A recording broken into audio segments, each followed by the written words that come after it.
2006 का एक वीडियो जो वायरल हो रहा है, जिसमें मनमोहन सिंह जी ने कहा है कि गरीब मुसलमानों का पहला अधिकार रिसोर्सेज पर है, ये उन्होंने साफ कहा है। आपने उसको मैनिफेस्टो में भी ये बात पॉइंट आउट की है कि ओबीसी रिजर्वेशन का जो है पार्ट लेकर वो मुसलमानों को दे देना चाहेंगे, और 2004 से 2014 के बीच में उन्होंने 4-5 बार ऐसा करने की कोशिश की भी। अरे भाई, ये तो बड़ा इंटरेस्टिंग सवाल आपने पूछा है। जरा मेरा जवाब लंबा हो जाएगा, लेकिन देश के लिए मुझे बताना पड़ेगा। बताइए, आप कांग्रेस का इतिहास देखिए।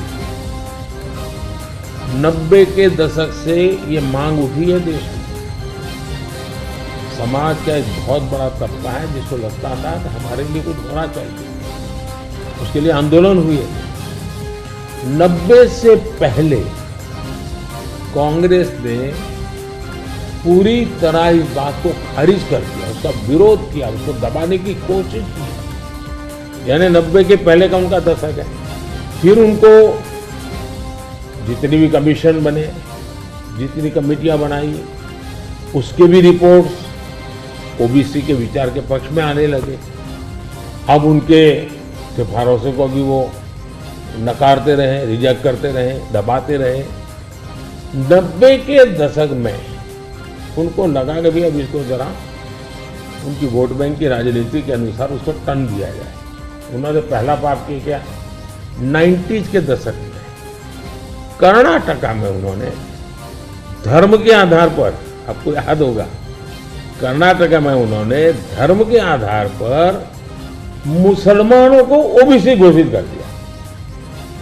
यानी देश के ओबीसी को नकारना, उस विचार को दबाना, उस विचार को रिजेक्ट करना, लेकिन राजनीति खातर मुसलमानों को ओबीसी घोषित कर देना।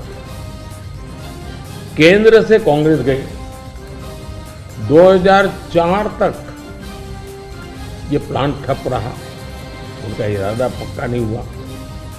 2004 में वो फिर आए, तो आते ही आंध्र में मुस्लिम को ओबीसी कोटा देना तय कर लिया।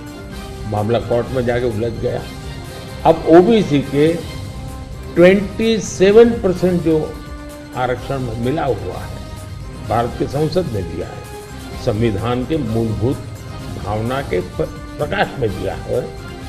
27% शहद लगाने की उन्होंने तैयारी कर दी, डाका डालने की कोशिश की। 2006 में नेशनल डेवलपमेंट काउंसिल की मीटिंग हुई थी, एनडीसी की। मनमोहन जी के बयान पर बहुत बड़ा हंगामा हो गया। 2 साल कांग्रेस पूरी चुप रही। 2009 के घोषणा पत्र में फिर से इसका जिक्र किया। 2011 में कैबिनेट नोट है इसका, 2011 के कैबिनेट नोट में ओबीसी के 27% हिस्सा डाका डाल करके उसमें से मुसलमानों को दे देना उन्होंने तय किया जी। 2012 यूपी चुनाव में भी उन्होंने इसकी एक असफल कोशिश की, फायदा नहीं हुआ। 2012 आंध्र हाईकोर्ट ने इसको रिजेक्ट कर दिया, रद्द कर दिया, कानूनी जजमेंट आ गया। एससी में गए, सुप्रीम कोर्ट में गए, वहां भी उनको कोई रिलीफ नहीं मिला।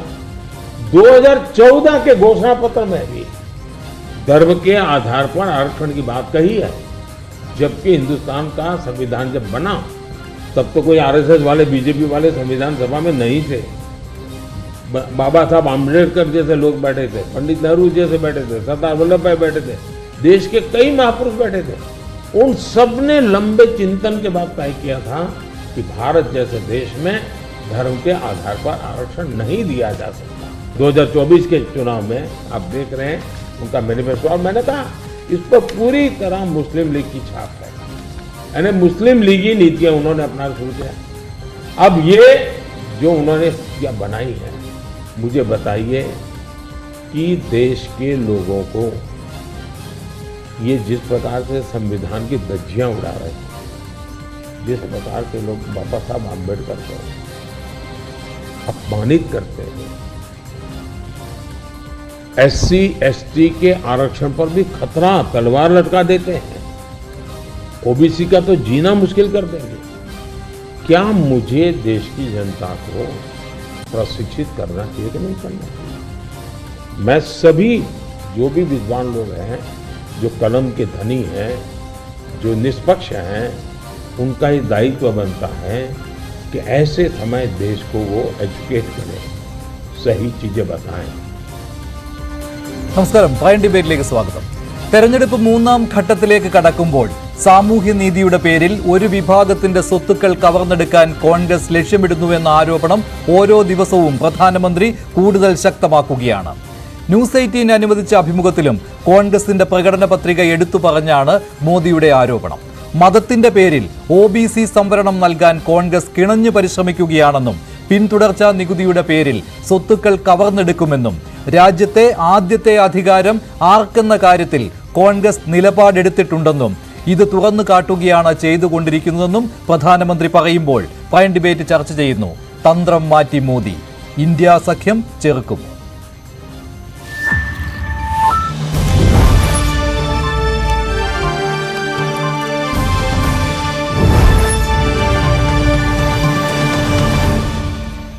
പ്രൈം ഡിബേറ്റിൽ BJP വക്താവ് ശ്രീ PR ശിവശങ്കർ, കോൺഗ്രസ് വക്താവ് ശ്രീ VR അനൂപ്, രാഷ്ട്രീയ നിരീക്ഷകൻ ശ്രീ ഫക്രുദ്ദീൻ അലി എന്നിവർ ചേരുകയാണ്. ആദ്യം ശ്രീ ഫക്രുദ്ദീൻ അലി, ഈ അഭിമുഖത്തിലും ന്യൂസ് 18 നൽകിയ അഭിമുഖത്തിലും അജണ്ട കൃത്യമാണ് പ്രധാനമന്ത്രി നരേന്ദ്രമോദിയുടെയും NDAയുടെയും. ഇതിൽ കോൺഗ്രസിനെതിരെ കടുത്ത വിമർശനമാണ്. ഇത് കുറച്ച് ദിവസങ്ങളായി കോൺഗ്രസിന്റെ പ്രകടന പത്രിക ചൂണ്ടിക്കാണിച്ചുകൊണ്ട് തന്നെ പ്രധാനമന്ത്രി നരേന്ദ്രമോദി ഈ രീതിയിലുള്ള വിമർശനങ്ങൾ നടത്തുന്നത്. ഇപ്പോൾ കേട്ട ബൈറ്റ് ശ്രദ്ധിച്ചു കഴിഞ്ഞാൽ OBC സംവരണം രാജ്യത്ത് അട്ടിമറിക്കുവാനുള്ള നീക്കം കോൺഗ്രസ് എന്നു മുതൽ തുടങ്ങിയോ അതിപ്പോഴും തുടരുകയാണ്. അതിൽ OBC ആനുകൂല്യം മുസ്ലിങ്ങൾക്ക് നൽകുവാനുള്ള ശ്രമമാണ് നടന്നുകൊണ്ടിരിക്കുന്നത്. 2024 പ്രകടന പത്രികയിലും ഇത് വ്യക്തമാണ് എന്ന രീതിയിലാണ് പ്രധാനമന്ത്രി പറയുന്നത്. അപ്പോൾ അജണ്ട കൃത്യമാണല്ലോ സെറ്റ് ചെയ്തിരിക്കുന്നത്. ഇത് എത്രമാത്രം വിജയം കാണുമെന്നാണ് താങ്കളുടെ ഒരു വിലയിരുത്തൽ? അതെ, ഇലക്ഷൻ സമയത്ത് ഉത്തരേന്ത്യയിലൊക്കെ ഇപ്പോഴും ഇതിനൊരു മാർക്കറ്റ് ഉണ്ട്. ഈ മാർക്കറ്റ് ഉള്ളതുകൊണ്ടാണല്ലേ ഇപ്പം ഇത്തരം കാര്യങ്ങൾ പറയേണ്ടി വരുന്നത്. കാരണം എന്ന് വെച്ചാൽ ഇപ്പോൾ BJP വർഗീയതയൊക്കെ പറയുമെങ്കിലും പൊതുവേ മോഡി പ്രധാനമന്ത്രി സ്ഥാനാർത്ഥി അല്ലെങ്കിൽ പ്രധാനമന്ത്രി എന്ന രീതിയിൽ മുന്നോട്ട് വെച്ച് ഡെവലപ്മെൻറ്റുമായിട്ട് ബന്ധപ്പെട്ട പൊളിറ്റിക്സാണ്. അതിനുശേഷം വളരെ അപൂർവമായിട്ടുള്ള ഇത്തരം ചില സന്ദർഭങ്ങളിലാണ്, മുമ്പ് ഇലക്ഷൻ്റെ സമയത്താണ് അല്ലെങ്കിൽ ആ രീതിയിൽ ശക്തമായിട്ട് ഏതെങ്കിലും ഒരു പ്രശ്നം വരുന്ന സമയത്താണ് ഈ വർഗീയ കാർഡ് പൊതുവെ ഇറക്കാറുള്ളത്. കാരണം അത് വളരെ എളുപ്പം കുറച്ച് വോട്ടുകൾ ഉത്തരേന്ത്യൻ പ്ലെയിനിൽ വളരെ എളുപ്പം കൺസോൾട്ടേറ്റ് ചെയ്യാൻ പറ്റും. കാരണം അവിടെ ഒരു ഡിവൈഡ് വളരെ വ്യക്തമാണ്. ഹിന്ദു മുസ്ലിം എന്ന് പറഞ്ഞിട്ടുള്ള ഒരു ഡിബേറ്റ് കാലാകാലമായിട്ട് അവിടെ ഉണ്ട്. അത് മധ്യകാലഘട്ടത്തിലെ പടയോട്ടങ്ങളുടെ ഓർമ്മകളിൽ തുടങ്ങി വിഭജനം, അതുമായിട്ട് ബന്ധപ്പെട്ട കലാപങ്ങൾ, ഇതുമായിട്ട് ബന്ധപ്പെട്ട് അവിടെ കിടക്കുന്നുണ്ട്. അത് വ്യത്യസ്ത കാലഘട്ടങ്ങളിൽ വ്യത്യസ്ത രാഷ്ട്രീയ പാർട്ടികൾ എന്ത് ചെയ്തിട്ടുണ്ട്, ഇതെല്ലാം ഉപയോഗപ്പെടുത്തിയിട്ടുമുണ്ട് പല രീതിയിൽ. അപ്പോൾ ഓപ്പണായി പറയില്ല എന്നേ ഉള്ളൂ. അപ്പം പക്ഷേ അത് ഏറ്റവും ഓപ്പണായി പറഞ്ഞിട്ടുള്ള പാർട്ടി BJP തന്നെയാണ്. BJP അങ്ങനെ ഓപ്പണായി പറഞ്ഞിട്ടുണ്ടെങ്കിൽ തന്നെ പിന്നെ അവർ അതിൽ നിന്ന് മാറി വികസനം അല്ലെങ്കിൽ വികാസം എന്നുള്ള ഒരു കോൺസെപ്റ്റിലേക്ക് അവർ പോയി. പക്ഷേ ഇപ്പോഴും അതിന് ഇപ്പം 400-ൽ കൂടുതൽ സീറ്റുകൾ കിട്ടും എന്നുള്ള ഒരു ടാർഗറ്റോട് കൂടി വരികയും, എന്നാൽ നിലവിലുള്ള നമ്മളൊരു ലോജിക്കലി നോക്കുമ്പോൾ BJPക്ക് ഒറ്റയ്ക്ക് ഭൂരിപക്ഷമൊക്കെ കിട്ടും. പക്ഷേ 400 സീറ്റ് എന്നുള്ള ടാർഗറ്റ് കുറച്ച് ബുദ്ധിമുട്ടായിരിക്കും. അപ്പോൾ അതിന് വേണ്ടിയിട്ട് അതിലെത്തിക്കാൻ വേണ്ടിയിട്ട് എങ്കിലും അവസാനം ഇതും കൂടി ഒന്ന് പ്രയോഗിക്കാം എന്ന രീതിയിൽ കളിക്കുന്നതായിരിക്കും. അല്ലാതെ ഇപ്പം ഇത് പറയേണ്ട പ്രത്യേകിച്ച് ആവശ്യമൊന്നുമില്ലല്ലോ. പക്ഷേ ആ പറയുന്ന കാര്യങ്ങളിലേക്ക് കടന്നു ചെന്നു കഴിഞ്ഞാൽ ഈ OBC സംവരണം അട്ടിമറിക്കാൻ രാജ്യത്ത് നിലവിലുള്ള ഭരണഘടനാ പ്രകാരമുള്ള രീതിയിലല്ല ഓരോ സംസ്ഥാനങ്ങളിലും കോൺഗ്രസ് ഇങ്ങനെ ശ്രമം നടത്തിക്കൊണ്ടിരിക്കുന്നത്. 90കളിൽ കോൺഗ്രസിന് 90ന്റെ തുടക്കം വരെ കോൺഗ്രസിന് ആ പ്രശ്നം ഉണ്ടായിരുന്നില്ല. പക്ഷേ 90കളിൽ കോൺഗ്രസ് ഇങ്ങനെയൊരു മൈനോറിറ്റി വോട്ട് ലക്ഷ്യമിട്ടുകൊണ്ട്, പ്രത്യേകിച്ച് മുസ്ലിം മതവിഭാഗത്തിന്റെ വോട്ട് ലക്ഷ്യമിട്ടുകൊണ്ട് ഈ OBC സംവരണത്തിൽ മാറ്റം വരുത്തുവാനുള്ള ശ്രമം തുടങ്ങിയിരുന്നു. പക്ഷേ 2004 വരെ, ആ ഇടയ്ക്ക് 5 വർഷക്കാലം അല്ലെങ്കിൽ 10 വർഷക്കാലം ആ ഒരു ശ്രമത്തിൽ നിന്ന് വിട്ടുനിന്നു. 2004 വീണ്ടും തുടങ്ങി. 2014 അധികാരത്തിൽ നിന്ന് പോകുന്നത് വരെ ഇത്തരത്തിലുള്ള ശ്രമങ്ങൾ തുടർന്നുകൊണ്ടേയിരുന്നു. അതിനിടയ്ക്ക് കർണാടകത്തിൽ കൊണ്ടുവന്നു, ആന്ധ്രയിൽ കൊണ്ടുവന്നു. പക്ഷേ ആ ശ്രമം വിജയം കണ്ടില്ല. ഇപ്പോൾ 2024 അത് തന്നെ പറയുന്നു എന്നാണ് പ്രധാനമന്ത്രി വ്യക്തമാക്കിയത് ന്യൂസ് 18 അഭിമുഖത്തിൽ. ഇതിൽ ഈ പ്രകടന പത്രിക നോക്കുകയാണെങ്കിൽ സാമൂഹ്യനീതി എന്നുള്ള കാര്യം കോൺഗ്രസ് പ്രകടന പത്രികയിൽ എടുത്തു പറഞ്ഞിട്ടുണ്ട്. അതുപോലെ തന്നെ ഭരണഘടനാ സംവിധാനങ്ങളെ ബഹുമാനിച്ചുകൊണ്ട് ഭരണഘടനാ അധിഷ്ഠിതമായ കാര്യങ്ങൾ മുന്നോട്ട് കൊണ്ടുപോകും. പക്ഷേ അതിനെതിരായ നിയമങ്ങളുണ്ടെങ്കിൽ അത് റദ്ദ് ചെയ്യും എന്നും കോൺഗ്രസ് പറയുന്നുണ്ട്. അതല്ലാതെ ഇങ്ങനെ ഈ സംവരണത്തിന്റെ കാര്യത്തിൽ ഈ മുസ്ലിം മതവിഭാഗങ്ങൾക്ക് പ്രത്യേക പരിഗണന, ആ രീതിയിലുള്ള പരാമർശം പക്ഷേ മാനിഫെസ്റ്റോയിൽ അങ്ങനെ എടുത്തു പറഞ്ഞിട്ടില്ലല്ലോ. പക്ഷേ ഈ വിദ്യാഭ്യാസ കാര്യങ്ങളിലൊക്കെ ഈ സാമൂഹ്യനീതി ഉറപ്പുവരുത്തുമെന്ന് പറയുന്നുണ്ട് വിദ്യാഭ്യാസ സ്ഥാപനങ്ങളിൽ, അല്ലേ? അല്ല, ഇതിൻ്റെ ഒരു കാര്യം മോഡി പറഞ്ഞ ഒരു കാര്യം ശരിയാണ്, അത് ഹിസ്റ്റോറിക്കൽ ശരിയാണ്. കാരണം 90കളോട് കൂടിയാണ് ജാതി രാഷ്ട്രീയം ഉത്തരേന്ത്യയിൽ ശക്തി പ്രാപിക്കുക. ഇന്ന് കാണുന്ന ഒരു പൊളിറ്റിക്കൽ ലാൻഡ്സ്കേപ്പ് ഉത്തരേന്ത്യയിലുണ്ടാവും. ഒരു ഭാഗത്ത് കമണ്ഡലുവിൻ്റെ രാഷ്ട്രീയം വരുന്നു, ഇപ്പോൾ മണ്ഡലിൻ്റെ രാഷ്ട്രീയം വരുന്നു. സത്യത്തിൽ ഈ കമണ്ഡലും മണ്ഡലും ഡിവിഷൻ വന്നതോട് കൂടിയിട്ടാണ് കോൺഗ്രസിൻ്റെ വോട്ട് ബാങ്ക് സ്പ്ലിറ്റ് ആവുന്നത്. ബ്രാഹ്മണർ, ഈ പറയുന്ന മുസ്ലിംസ്, ഉന്നത ക്ലാസ്സിൽപ്പെട്ട ആളുകളും മുസ്ലിങ്ങളും എല്ലാം കൂടി കൂടിയിട്ടുള്ള ഒരു വോട്ട് ബാങ്ക് ആയിരുന്നു ഇവർക്ക് ഉണ്ടായിരുന്നത്, ആദിവാസികൾ, ബ്രാഹ്മണർ ഒന്നും. അപ്പം ആ ഒരു വോട്ട് ബാങ്കിൽ നിന്ന് ഈ എലീറ്റ് അല്ലെങ്കിൽ ഉന്നത ജാതിക്കാരെ BJP ഈ രാം മന്ദിർ പ്രക്ഷോഭമായിട്ട് ബന്ധപ്പെട്ട അവർ കൂടെ കൂട്ടി. മാത്രമല്ല അന്ന് തന്നെ അപ്പോൾ ആ സമയത്ത് തന്നെ മണ്ഡൽ വന്നതോടുകൂടി ഈ വല്ലാത്തൊരു എന്താ പറയുക ഒരു അരക്ഷിത ബോധം അവിടെയുള്ള ഉന്നത ജാതിക്കാർക്കിടയിലുണ്ടായി. ഇത് BJP നേരിട്ട് ഉണ്ടാക്കിയതല്ല, ഇത് ആ VP സിംഗ് മണ്ഡല വ്യൂഹം തുറന്നിട്ടുണ്ടാക്കി കൊടുത്ത സംഭവം.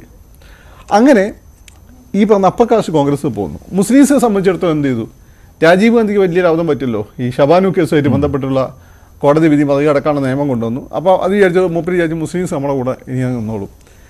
മൂപ്പര് അവിടെ പിന്നെ ശിലാന്യാസത്തെ അനുഭവിച്ചു രാമക്ഷേത്രത്തിൽ, എന്താ സെൻസ് തക്കഭൂമിയിൽ. അപ്പം അതോടുകൂടി മൂപ്പര് വിചാരിച്ചു ഈ ഹിന്ദുക്കൾ നമ്മളെ കൂടെ. പക്ഷേ എന്താ സംഭവിച്ചത്? ഇവർ രണ്ട് കൂട്ടരും ഈ രണ്ട് സംഭവത്തോടു കൂടി എതിരായി എന്നുള്ളതാണ്. മുസ്ലിംസ് അകന്നുപോയി. ഇതിൻ്റെ കൂടെ ഈ OBC പൊളിറ്റിക്സ് വന്നതോട് കൂടിയിട്ട് ഈ പറയുന്ന ലാലു പ്രസാദ് യാദവും ഈ പറഞ്ഞിട്ടുള്ള ഇവനും മുലായം സിംഗ് യാദവും അല്ലെങ്കിൽ മുസ്ലിംസിനെ പതുക്കെ അങ്ങോട്ട് കൊണ്ടുപോയി. അവരെന്താ ചെയ്യുന്നതെന്ന് വെച്ചാൽ കോൺഗ്രസിൽ പൊതുവെ മുസ്ലിം നേതാക്കന്മാർ അത്രമാത്രം ഉണ്ടായിരുന്നില്ല. മുസ്ലിം നേതാക്കന്മാർ കൂടുതൽ MLA സ്ഥാനങ്ങൾ കൊടുത്തു. ടോക്കണിസമായിരുന്നു. എന്നാൽ കുറച്ച് മുസ്ലിംസിന് കൂടുതൽ ഈ സ്ഥാനങ്ങൾ സാധാരണ മുസ്ലിംസിനൊന്നും കിട്ടിയിട്ടില്ല. അവരുടെ സ്ഥിതി ഇപ്പം ദളിതരെക്കാളും കഷ്ടമാണ്. പക്ഷേ അവരുടെ ഇടയിൽ നിന്ന് ഓരോരോ നേതാക്കന്മാർ, ഈ ഗുണ്ടകളല്ലേ, യോഗി വെടിവെച്ച് വരുന്ന ഗുണ്ടകൾ, ഈ ഗുണ്ടകളെയൊക്കെ വളർത്തിക്കൊണ്ടുവന്നു. അതോടുകൂടി ഞങ്ങൾ ഇവിടെയാണ് സേഫ്. അപ്പുറത്തൊരു BJP ഒരു ഹിന്ദുത്വ പൊളിറ്റിക്സ് ഉണ്ടായി വരുന്നു. ഇവരാണെങ്കിൽ ഹിന്ദുക്കൾ തന്നെ നമുക്ക് പ്രൊട്ടക്ഷൻ തന്നുള്ളൂ, കോൺഗ്രസ് അതിന് പറ്റില്ല, ഇവന്മാർ ഗാന്ധിയന്മാരാണ് എന്ന് മുസ്ലിംസ് അങ്ങോട്ട് പറയും. ഇതാണ് കോൺഗ്രസിൻ്റെ സത്യം ഉത്തരേന്ത്യ തകർത്ത് കളഞ്ഞത്. അപ്പം അതോടുകൂടി എങ്ങനെ ഇതിനെ തിരിച്ചു പിടിക്കാം എന്നുള്ളതായി. അങ്ങനെ ആകുമ്പോൾ കേരളം പോലുള്ള സ്ഥലത്ത് ഇപ്പോൾ ഞാനൊക്കെ OBC വിഭാഗത്തിൽപ്പെട്ടതാണ്. അത് കാരണം നമ്മൾ സാമൂഹ്യമായി പിന്നോക്കം നിൽക്കുന്ന വിഭാഗമാണ് മലബാറിലെ മുസ്ലിംസ്, മാപ്പിള മുസ്ലിംസ്.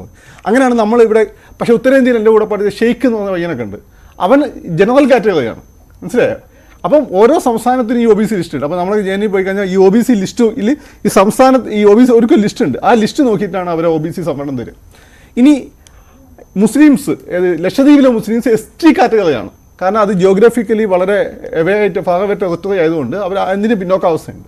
അവർക്ക് ST സിവിൽ സർവീസ് എക്സാമിനേഷനൊക്കെ തന്നെ അവർക്ക് ശ്രദ്ധിച്ച ഒരുപാട് അഡ്വാൻറ്റേജ് കിട്ടും. കാരണം എന്ന് വെച്ചാൽ ST വിഭാഗത്തിനൊപ്പമാണ് അവരെ കൂട്ടിയിരിക്കുന്നത്. അപ്പോൾ കോൺഗ്രസ് എന്ത് ചെയ്യുന്നത് വെച്ചാൽ ഈ ഒരു നഷ്ടപ്പെട്ട വോട്ട് ബാങ്ക് തിരിച്ചു പിടിക്കാൻ വേണ്ടി ഇങ്ങനെയുള്ള ചില ഇടപെടലുകൾ നടത്തിയിട്ടുണ്ട്. പക്ഷേ ഇപ്പോൾ പ്രധാനമന്ത്രി അത് പറയുന്ന ഈ മതത്തിന്റെ പേരിൽ ഈ OBC സംവരണം നൽകുന്നത് അതിനെ ഞാൻ തുറന്നു കാട്ടും എന്നാണ് പ്രധാനമന്ത്രി. സാമൂഹ്യ പിന്നോക്കാവസ്ഥയുടെ പുറത്താണ് നൽകുന്നത്.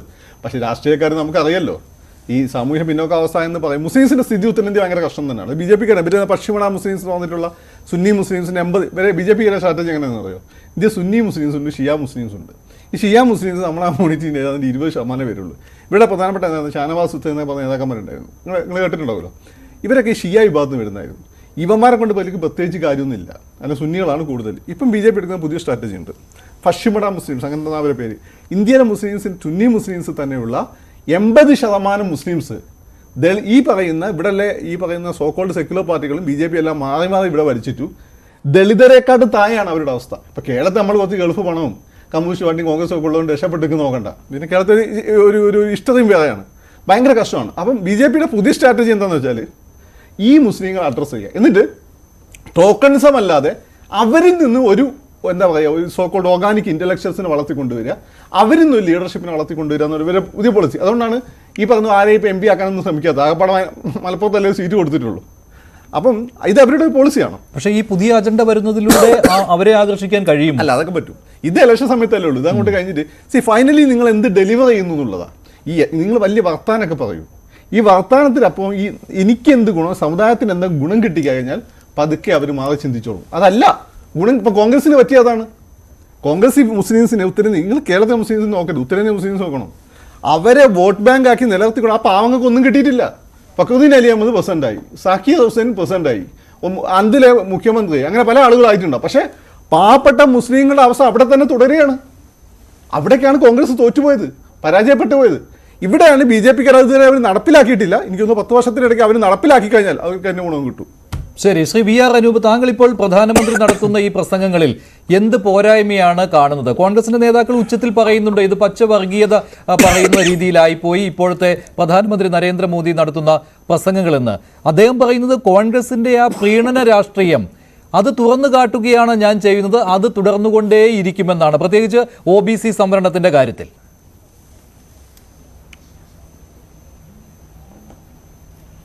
നരേന്ദ്രമോദിയെ പോലെ ഒരാൾ ഈ സംവരണത്തെക്കുറിച്ച് സംസാരിക്കുന്നത് സ്വാഗതം ചെയ്യപ്പെടേണ്ടതാണെന്ന് എൻ്റെ അഭിപ്രായം. കാരണം ഈ തെരഞ്ഞെടുപ്പിൽ കോൺഗ്രസ്, രാഹുൽ ഗാന്ധി ആ പ്രകടന പത്രികയിൽ മുന്നോട്ട് വെക്കുന്ന അതിൻ്റെ മർമ്മം എന്ന് പറയുന്നത് സംവരണമാണ്, സാമൂഹിക നീതിയാണ്, ജാതി സെൻസസ് ആണ്. അതിനകത്ത് വളരെ കൃത്യമായി ജാതി സെൻസസ് നടപ്പിലാക്കി എല്ലാ ജനവിഭാഗങ്ങൾക്കും ആനുപാതികമായ അർഹതപ്പെട്ട വിഹിതം നൽകണമെന്നാണ് കോൺഗ്രസ് പറയുന്നത്. ഇപ്പോൾ നരേന്ദ്രമോദി പറയുന്നത് OBC സംവരണത്തെ കോൺഗ്രസ് ദുരുപയോഗപ്പെടുത്തുന്ന. സത്യത്തിൽ നരേന്ദ്രമോദി തന്നെ അത്തരമൊരു ദുരുപയോഗം നടത്തിയ ആളാ. 2000 വരെ നരേന്ദ്രമോദിയുടെ മോദി കാസ്റ്റ് OBC ആയിരുന്നില്ല. 2000-ൽ BJP ഗവൺമെന്റിന്റെ ആനുകൂല്യത്തിൽ OBC ആക്കപ്പെട്ട ആളാണ്. ഞാൻ പിന്നോക്കക്കാരനാണെന്ന് സ്വയം പറയുന്നത്. നരേന്ദ്രമോദി അത്തരം ദുരുപയോഗം നടത്തിയ ആളാ. പിന്നെ നേരത്തെ തന്നെ ഫക്രുദ്ദീൻ അലി സൂചിപ്പിച്ചതുപോലെ മുസ്ലിം ജനവിഭാഗങ്ങൾക്കിടയിൽ കേരളത്തിലെ മാപ്പിള മുസ്ലിം എന്ന് പറയുന്നത് OBC ആണ്. അഷ്റഫ് മുസ്ലിംസ്, ഷെയ്ഖ്, ഈ പറയുന്ന പഠാൻസ് ഉൾപ്പെടെയുള്ള പലരും ആ സംവരണത്തിന്റെ ആനുകൂല്യം കൈപ്പറ്റുന്ന ആളുകളല്ല. ഇപ്പൊ കോൺഗ്രസിന് ഇതിനകത്ത് വളരെ കൃത്യമായ നിലപാടുണ്ട്. ഒരു സമുദായത്തിന് അനുകൂലമോ പ്രതികൂലമോ അല്ല, രാജ്യത്ത് ഒരു വിശദമായ രാജ്യവ്യാപകമായ ഒരു ജാതി സർവേ നടത്തപ്പെടട്ടെ. അതിന്റെ അടിസ്ഥാനത്തിൽ ആരൊക്കെയാണ് വിഭവങ്ങൾ കയ്യിൽ വെച്ചിട്ടുള്ളത്, ആർക്കൊക്കെയാണ് പ്രാതിനിധ്യമുള്ളത്, അതിന്റെ അടിസ്ഥാനത്തിൽ ഈ പറയുന്ന ഒരു നിലപാട് സ്വീകരിക്കാൻ ജാതി സർവേ നടപ്പിലാക്കണമെന്നാണ് കോൺഗ്രസ് പറയുന്നത്. സത്യത്തിൽ കോൺഗ്രസ് മുന്നോട്ട് വെച്ച ഒരു അജണ്ടയോട് സംസാരിക്കാൻ നരേന്ദ്രമോദി നിർബന്ധിതരായിരിക്കുകയാണ്. പിന്നെ നരേന്ദ്രമോദി പറയുന്ന ഈ മുസ്ലിം വെറുപ്പിന്റെ രാഷ്ട്രീയം, അദ്ദേഹം തന്നെ നേരത്തെ ഫക്രുദ്ദീൻ അലി തന്നെ സൂചിപ്പിച്ചതുപോലെ ആദ്യഘട്ടങ്ങളിൽ ഡെവലപ്മെന്റിനെ കുറിച്ചൊക്കെ സംസാരിച്ചു. പക്ഷെ മേക്കപ്പിനൊക്കെ ഒരു പരിധിയില്ലേ. അവസാനം അദ്ദേഹം നടത്തിയ പ്രസംഗങ്ങളുടെ ആകത്തുക എന്താ? വെറുപ്പാണ്. രാജ്യത്തിന്റെ പ്രധാനമന്ത്രിമാർ, ജവഹർലാൽ നെഹ്റുവിന്റെ ഒരു പ്രസംഗം എന്ന് പറയുന്നത് കവിതയാണ്. പക്ഷെ ഇവിടെ വെറുപ്പ് ഉൽപ്പാദിപ്പിക്കുന്ന ഒരു പ്രസംഗം ഇന്ത്യ പോലൊരു രാജ്യത്തിന്റെ പ്രധാനമന്ത്രി നടത്തുകയാണ്. കൂടുതൽ കുട്ടികൾ മുസ്ലിങ്ങൾക്ക് വേണ്ടി ഈ മംഗല്യസൂത്രം, ഹിന്ദു സ്ത്രീകളുടെ മംഗല്യസൂത്രം കോൺഗ്രസ് എടുക്കും, മുസ്ലിങ്ങൾക്ക് അനർഹമായത് നൽകും എന്നൊക്കെ പറഞ്ഞ് ഈ രാജ്യത്തിനകത്ത് വെറുപ്പ് ഉൽപ്പാദിപ്പിക്കാനുള്ള ഒരു വലിയ പരിശ്രമമാണ് മോഡി കൊണ്ടുപോയിരിക്കുന്നത്. മോദി അഭിമുഖത്തിലും രണ്ട് കാര്യങ്ങൾ ഇതേക്കുറിച്ച് വ്യക്തമാക്കിയിട്ടുണ്ട്. അദ്ദേഹം പറയുന്നത് ഈ സ്വത്തിന്റെ റീഡിസ്ട്രിബ്യൂഷൻ അല്ലേ, അങ്ങനെ ഈ ആ കാര്യത്തിൽ ആണ് മോദി അത്തരം പരാമർശങ്ങൾ നടത്തിയത്, പ്രധാനമന്ത്രി അത്തരം പരാമർശങ്ങൾ നടത്തിയത്.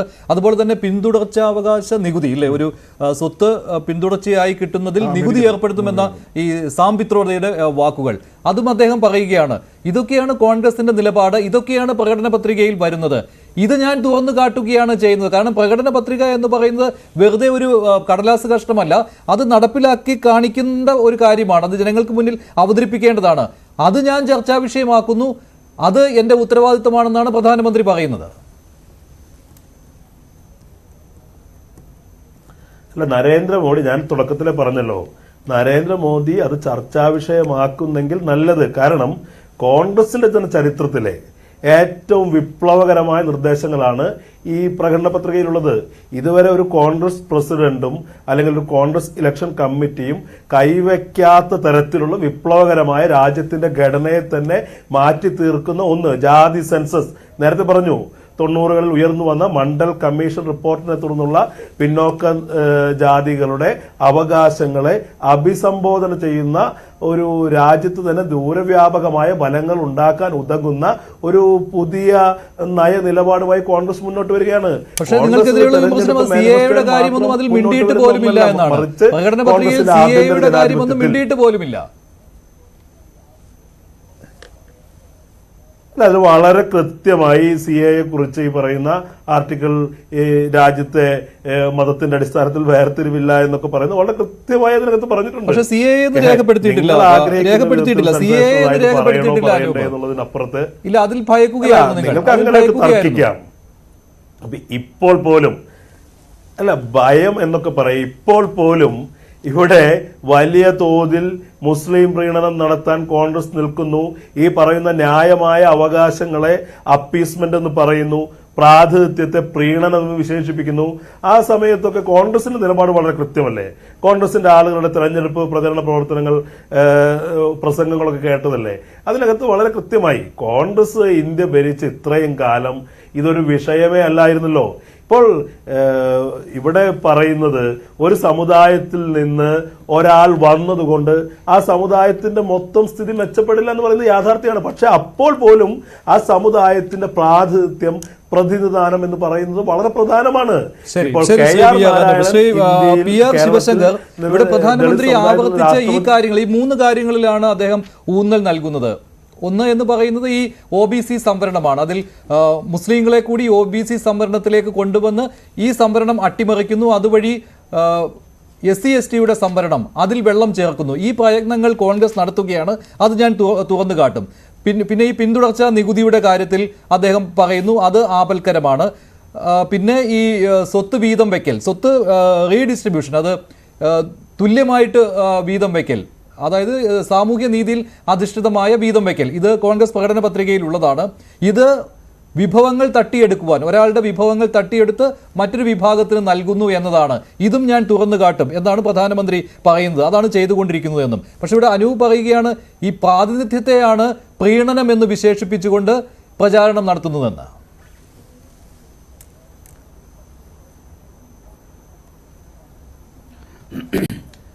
ഇതിൽ എനിക്ക് തോന്നുന്നു ഈ ചർച്ചയുടെ 3 കാര്യങ്ങൾ പ്രധാനമായിട്ടും നിശ്ചയിക്കണം. ഒന്ന്, എന്തുകൊണ്ടാണ് പ്രധാനമന്ത്രി ഈ അവസാന കാലഘട്ടത്തിൽ തോൽവിയെ ഭയന്നുകൊണ്ട് എന്നുള്ള ഒരു ആവരണം ചുമർത്തിക്കൊണ്ട് പ്രധാനമന്ത്രി ഇതാ തിരഞ്ഞെടുപ്പിൻ്റെ ഒരു 3-ാം ഭാഗത്ത് ഇത്തരത്തിൽ വർഗീയ കാർഡ് ഇറക്കുന്നു, അത് തോൽവിയെ ഭയന്നാണ് എന്നുള്ള ഒരു ആരോപണം. നോക്കൂ, തിരഞ്ഞെടുപ്പിൽ ആ ഭരിക്കുന്ന, അതുവരെ ഭരിച്ച ഒരു രാഷ്ട്രീയ പാർട്ടി തിരഞ്ഞെടുപ്പ് തുടങ്ങുന്നതിന് മുൻപും തുടങ്ങിയതിൻ്റെ ആദ്യ ഭാഗത്തും സ്വാഭാവികമായും പുറത്ത് പറയുക ആ കഴിഞ്ഞ 10 വർഷത്തെ ഭരണ നേട്ടങ്ങളായിരിക്കും. തീർച്ചയായിട്ടും നരേന്ദ്രമോദി കഴിഞ്ഞ കുറേ നാളുകളായി ഭരണ നേട്ടങ്ങൾ മാത്രമാണ് നിരന്തരം പറഞ്ഞിരുന്നത്. ഒരു സംശയവുമില്ല, ഇവരും അംഗീകരിക്കും. ഇത്ര 80 കോടി ആളുകൾക്ക് ഭക്ഷണം നൽകുന്നു, 55 കോടി ജനങ്ങൾക്ക് ആയുഷ്മാൻ കാർഡ് നൽകി എന്നുള്ള ധാരാളം വീടുകൾ നൽകിയടക്കമുള്ള ധാരാളം കാർഡുകൾ അദ്ദേഹം ആദ്യമായി പറഞ്ഞു. രണ്ടാമത് മാനിഫെസ്റ്റോയെക്കുറിച്ച് പറഞ്ഞു. എന്ത് ഞങ്ങൾ ചെയ്യും, 70 വയസ്സ് കഴിഞ്ഞവർക്ക് ആയുഷ്മാൻ ഭാരത് അടക്കമുള്ള നേട്ടങ്ങൾ വരുന്നു. ഇതൊരു only a trailer, we are going to ഈ രാജ്യത്തെ പുതിയ അഞ്ചാമത്തെ ഒരു GDP ഗ്രോത്തിൽ നിന്ന് ഞങ്ങൾ 3-ാമത്തെ സമ്പന്ന രാഷ്ട്രമാക്കും. ഇത്തരത്തിലുള്ള വലിയ മാനിഫെസ്റ്റോയിലെ പുതിയ കാര്യങ്ങൾ അദ്ദേഹം പറഞ്ഞു. മൂന്നാമതാണ്, ഏതൊരു ഭരണകക്ഷിയും ചെയ്യുന്നത് പോലെ അല്ലെങ്കിൽ രാഷ്ട്രീയ പാർട്ടിയും ചെയ്യുന്നത് പോലെ തങ്ങളുടെ എതിരാളികളുടെ മാനിഫെസ്റ്റോ എടുത്തുകൊണ്ട് ആ മാനിഫെസ്റ്റോയിൽ പറഞ്ഞിരിക്കുന്ന തെറ്റായ കാര്യങ്ങൾ ജനങ്ങളുടെ മുൻപിൽ അവതരിപ്പിക്കുക എന്നുള്ള നയം ചെയ്യുന്നത്. ഇതിനെയാണ് ഇവർ എതിർക്കുന്നത്. ഏതൊരു രാഷ്ട്രീയ പാർട്ടിയും ചെയ്യേണ്ട കാര്യമാണ് തങ്ങളുടെ എതിരാളികൾ ഈ രാജ്യത്തിൻ്റെ സമ്പദ് വ്യവസ്ഥയെയും ഈ രാജ്യത്തിൻ്റെ ഒരു രാഷ്ട്രീയമായതും അതുപോലെ തന്നെ സോഷ്യൽ ഘടന അല്ലെങ്കിൽ ഒരു സോഷ്യൽ എഞ്ചിനീയറിംഗ് തകർക്കുന്ന രീതിയിലുള്ള ഒരു പ്രവർത്തനവും മാനിഫെസ്റ്റോയിൽ മുന്നോട്ടും വെച്ചാൽ അതിനെ എതിർക്കുക എന്നുള്ളത് രാഷ്ട്രീയമായി ഒരു രാഷ്ട്രീയ നേതാവ്, പ്രത്യേകിച്ച് പ്രധാനമന്ത്രി ചെയ്യേണ്ട കാര്യമാണ്. അദ്ദേഹം അതാണ് ചെയ്തത്. അതിൽ തെറ്റായൊന്നുമില്ല. കോൺഗ്രസിൻ്റെ തന്നെ മാനിഫെസ്റ്റോയിലെ കാര്യങ്ങളെടുത്താണ് അദ്ദേഹം പറഞ്ഞത്. ഏറ്റവും പ്രധാനപ്പെട്ടത് ഇപ്പോൾ താങ്കൾ ചോദിച്ചതുപോലെ 3 കാര്യങ്ങൾ അദ്ദേഹം പറഞ്ഞു. ഞാനതിൽ ജാതീയതയും വർഗീയതയും മാറ്റിവെച്ചുകൊണ്ട് സാമ്പത്തികമായ കാര്യം പറയാം. ഇവർ നിരന്തരം പറയുന്നുണ്ടല്ലോ the redistribution of the sources എന്ന് പറഞ്ഞുകൊണ്ട് ഇവർ പറയുന്നുണ്ട്. നോക്കൂ, ഈ ടാക്സ് വയ്ക്കുക, അതുപോലെ തന്നെ ഒരു തലമുറയായി നമ്മൾ സമ്പാദിക്കുന്ന സമ്പാദ്യത്തിനും അതുപോലെ തന്നെ അടുത്ത തലമുറയിലേക്ക് ട്രാൻസ്ഫർ ചെയ്യുന്ന സമ്പാദ്യത്തിനും ടാക്സ് വയ്ക്കുക അല്ലെങ്കിൽ അതെല്ലാം റീഡിസ്ട്രിബ്യൂട്ട് ചെയ്യുക എന്ന് വെച്ച് കഴിഞ്ഞാൽ ദ ബേസിക് ഇന്ത്യൻ എക്കണോമിയെക്കുറിച്ച് അറിയാഞ്ഞിട്ടാണ്. പല പഠനങ്ങളും ഇന്ത്യൻ എക്കണോമിയെക്കുറിച്ച് പറഞ്ഞിട്ടുണ്ട്. RBIയുടെ തന്നെ പല BJP വരുന്നതിന് മുമ്പുള്ള RBIയുടെ പഠനങ്ങളിൽ പോലും പറഞ്ഞിട്ടുണ്ട്. ഇന്ത്യൻ എക്കണോമിയുടെ ബേസ് എന്ന് വെച്ചാൽ ഇത്തരത്തിലുള്ള സേവിങ്സ് ആണ്. അവർ പറയുന്നത് the domestic saving is the ultimate source of the capital formation എന്നാണ് ഒരു പൊതു തത്വം തന്നെ. അത് ഇന്ത്യയിൽ അതിൻ്റെ പ്രാധാന്യം വളരെ കൂടുതലാണ്. അപ്പോൾ നോക്കൂ, ഇവിടെ തകർക്കാൻ ശ്രമിക്കുന്നത് ഇന്ത്യയുടെ ബേസിക് ക്യാപിറ്റൽ ഫോർമേഷൻ്റെ ആ ബേസ്മെന്റ് തകർക്കാൻ ശ്രമിക്കുകയാണ്. അതുകൊണ്ടാണ് this is an urban Naxalism എന്ന വാക്ക് അദ്ദേഹം ഉപയോഗിച്ചത്. പക്ഷെ അതിനകത്ത് ഒരു മതവിഭാഗത്തിലേക്ക് ഈ സ്വത്തുകൾ ഒരു മതവിഭാഗത്തിനായിട്ട് ഈ സ്വത്തുക്കൾ റീഡിസ്ട്രിബ്യൂട്ട് ചെയ്യും, അങ്ങനെ ഒരു പ്രയോഗം വന്നതല്ലേ അതിനിടയിൽ പ്രശ്നമായി മാറിയത്. അങ്ങനെ ഒരു കാര്യം പ്രകടന പത്രികയിൽ പറയുന്നുമില്ല, കോൺഗ്രസ് തങ്ങളുടെ പ്രകടന പത്രികയിൽ പറയുന്നുമില്ല. അതുപോലെ തന്നെ ഈ രാഹുൽ ഗാന്ധിയുടെ ഒരു പരാമർശമുണ്ട്, x-ray in every household, ആ രീതിയിലുള്ള. പക്ഷേ അതെന്ന് പറയുന്ന ഈ സ്വത്തുക്കൾ എക്സ്റേ ചെയ്ത് അതിൽ ഈ സ്വർണവും ഒക്കെ പിടിച്ചെടുത്ത് റീഡിസ്ട്രിബ്യൂട്ട് ചെയ്യും, അങ്ങനെയല്ലല്ലോ. അതൊരു ക്യാമ്പയിൻ പൊളിറ്റിക്സ് എന്ന രീതിയിൽ ഒരു പ്രചാരണം അല്ലെങ്കിൽ ഒരു പ്രസംഗം നടത്തിയപ്പോൾ അതിൽ നിന്നുള്ള ചില വേർഡിങ്സുകൾ എടുത്തു മാറ്റി ഇത് പ്രകടന പത്രികയിൽ ഉണ്ട് എന്ന രീതിയിൽ പറയുന്നു. അങ്ങനെയല്ലല്ലോ യഥാർത്ഥത്തിൽ സംഭവിക്കുന്നു. ഇങ്ങനെ സ്വത്തുക്കൾ കണ്ടെടുത്ത് അത് മറ്റൊരാൾക്ക് കൊടുക്കുന്നു, അങ്ങനെയുള്ളതല്ലല്ലോ.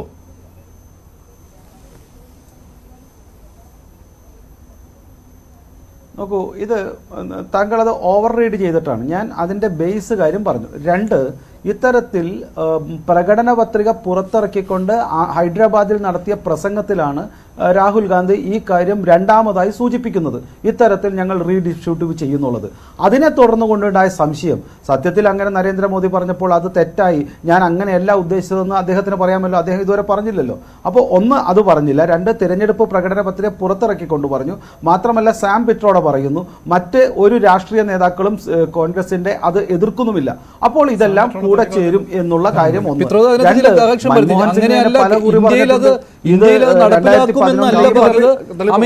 അമേരിക്കൻ സിസ്റ്റം അത് അദ്ദേഹം പറഞ്ഞു എന്നേ ഉള്ളൂ എന്നാണ് പിത്രോദ പിന്നീട് പറഞ്ഞത്. ഇയാൾ ദേശീയ പ്രസിഡന്റ് തള്ളിക്കളയുകയും ചെയ്തു. അത് അയാളുടെ പേഴ്സണൽ അഭിപ്രായം എന്ന് പറഞ്ഞല്ലോ. ശിവശങ്കർ ശ്രദ്ധിച്ചില്ലായിരുന്നു? മല്ലികാർജുന ഖാർഗെ പറഞ്ഞ അയാളുടെ പേഴ്സണൽ അഭിപ്രായമാണ്, നമുക്ക് അങ്ങനത്തെ അഭിപ്രായം അല്ലെന്ന് പറഞ്ഞത്.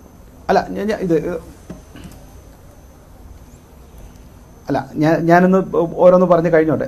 ഇതെല്ലാം സൂചിപ്പിക്കുന്നത് കോൺഗ്രസിൽ ഇത്തരത്തിലുള്ള അഭിപ്രായമുണ്ട് എന്നും അതല്ലെങ്കിൽ റീഡിസ്ട്രിബ്യൂഷന്റെ കാര്യത്തിൽ താല്പര്യമുണ്ട് എന്നുമാണ്. ഞാൻ പറഞ്ഞത് സമ്പത്ത് ഞാൻ ചോദിക്കട്ടെ, നിങ്ങൾ ഫക്രുദ്ദീൻ ഒരു കാര്യം ചോദിക്കൂ, ജാതിപരമായി സെൻസസ് എടുത്തിട്ട് ഓരോ ജാതിക്കും എത്രയുണ്ട് വരുമാനം അല്ലെങ്കിൽ അവരെത്ര സോഴ്സ് ഉണ്ട് എന്ന് കണക്കുവാണെങ്കിൽ, ഇപ്പം ജൂതന്മാരോ അല്ലെങ്കിൽ പാഴ്സികളുടെയോ കണക്കെടുത്താൽ ഒരു ന്യൂനപക്ഷത്തിലെ മൈക്രോ ന്യൂനപക്ഷം, പക്ഷേ അവരുടെ സമ്പത്ത് കൂടുതലായിരിക്കും. നിങ്ങൾ അതെടുത്ത് വിതരണം ചെയ്യാൻ ഉദ്ദേശിച്ചു കഴിഞ്ഞാൽ ഈ സമ്പത്ത് മുഴുവൻ എത്ര ദിവസം കൊണ്ട് ഇത് വിദേശത്തേക്ക് കടത്താൻ പറ്റും?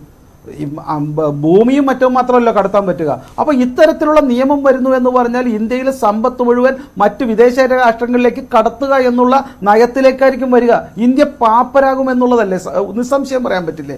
അപ്പോൾ ഇത്തരത്തിൽ ഓരോരോ കോർപ്പറേറ്റ്സിനും ഇങ്ങനത്തിലുള്ള താല്പര്യങ്ങളുണ്ടെങ്കിൽ അവയെ മറികടക്കുവാനായിട്ടാണ് ഈ ശ്രമം നടത്തുന്നത്, ഇന്ത്യയെ തകർക്കുവാൻ. ഇന്ത്യ വളർച്ച പ്രാപിക്കുമ്പോൾ ഇന്ത്യയെ തകർക്കുവാനായിട്ടുള്ള വിദേശ രാജ്യങ്ങളുടെ കോടാലിക്കൈയായിട്ടാണ് രാഹുൽ ഗാന്ധി ശ്രമിക്കുന്നത് എന്നാണ് ഇതിൽ ആദ്യത്തെ കാര്യം. ഇതിൽ മൂന്നാമത്തെ കാര്യം ഞാൻ സൂചിപ്പിച്ചത്, മൻമോഹൻ സിംഗ് നേരത്തെ പറഞ്ഞ ഒരു കാര്യം, അന്ന് ഇത്തരത്തിൽ മൈനോറിറ്റിയിലെ ഒരു പ്രത്യേക വിഭാഗത്തിനാണ് the first resources, the claim on the first resources എന്ന് പറഞ്ഞപ്പോൾ അത് വർഗീയതയായിരുന്നില്ല, അത് കേരളത്തിൻ്റെയും ഇന്ത്യയുടെയും മതപരമായ വിവേചനത്തെ തകർക്കുന്നതായിരുന്നില്ല, ഇന്ത്യയുടെ ഒരു മതേതര സ്വഭാവത്തെ തകർക്കുന്നതായിരുന്നില്ല. എന്നാൽ നരേന്ദ്രമോദി അത് തിരിച്ചു പറയുകയും ഇത്തരത്തിലുള്ള തെറ്റായ നയങ്ങൾ കോൺഗ്രസ് ചെയ്യുന്നു എന്ന് പറഞ്ഞപ്പോൾ അത് ഇവിടെ വലിയ വിഭജനമുണ്ടാക്കുന്നു, ഇവിടെ വലിയ മതേതരത്വത്തിന് വിള്ളലുണ്ടാക്കുന്നു, അത് ഭരണഘടനയ്ക്കും ജനാധിപത്യത്തിനും എതിരാണെന്ന് പറയുന്നത്. അതാണ് സത്യത്തിൽ ഈ രാഷ്ട്രീയപരമായി വിവേചനം ഉണ്ടാക്കുന്നത് അല്ലെങ്കിൽ ജനങ്ങളെ തെറ്റിദ്ധരിപ്പിക്കാൻ ശ്രമിക്കുന്നത്. അത് തെറ്റാണെന്ന് പറയുകയും ഇത്തരത്തിൽ മതപരമായ വിവേചനത്തിന് സ്ഥാനമില്ല എന്ന് പറയുന്നതുമല്ലേ രാഷ്ട്രീയം? അതല്ലേ നരേന്ദ്രമോദി ചെയ്തത്? അന്ന് മൻമോഹൻ സിംഗ് ചെയ്തത് തെറ്റാണ് എന്ന് പറയുവാൻ ധൈര്യമില്ലാത്തത് കൊണ്ടാണ് ഇന്ന് അതിനെ കൗണ്ടർ അറ്റാക്ക് ചെയ്യുമ്പോൾ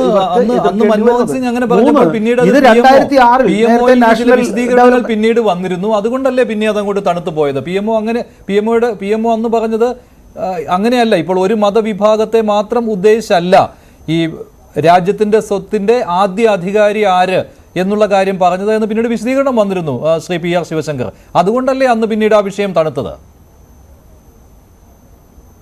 വിശദീകരണം ഞാനും വായിച്ചു.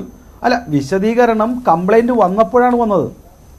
അതിനുശേഷം 2 ദിവസം കഴിഞ്ഞിട്ട് വിശദീകരണം വന്നത് അതിനെക്കുറിച്ച് എതിർപ്പ് വന്നപ്പോഴാണ്. പക്ഷെ പുറത്തേക്ക് വന്ന സ്വഭാവം അത് അപ്പം തന്നെ തെറ്റാണ് എന്ന് പറയുവാൻ എന്തുകൊണ്ട് ആർക്കും തയ്യാറായില്ല? എന്തുകൊണ്ടത് ശരിയാ? ഞാൻ ചോദിക്കട്ടെ, അതിനുശേഷവും ഇപ്പം കർണാടകയിൽ എന്തു പറ്റി? കർണാടകയിൽ OBC-യിലേക്ക് ഒളിച്ചു കടത്തൽ നടത്തപ്പെട്ടില്ലേ? എന്തുകൊണ്ട് ഇത്തരത്തിൽ ഒരു മതവിഭാഗത്തെ അങ്ങനെ തന്നെ OBC-യിൽ പെടുത്തുവാനായിട്ട് ഭരണഘടനയുടെ ചർച്ചയുടെ സമയത്ത് തന്നെ നിരന്തരമായി തള്ളിക്കളഞ്ഞിട്ടുണ്ട്.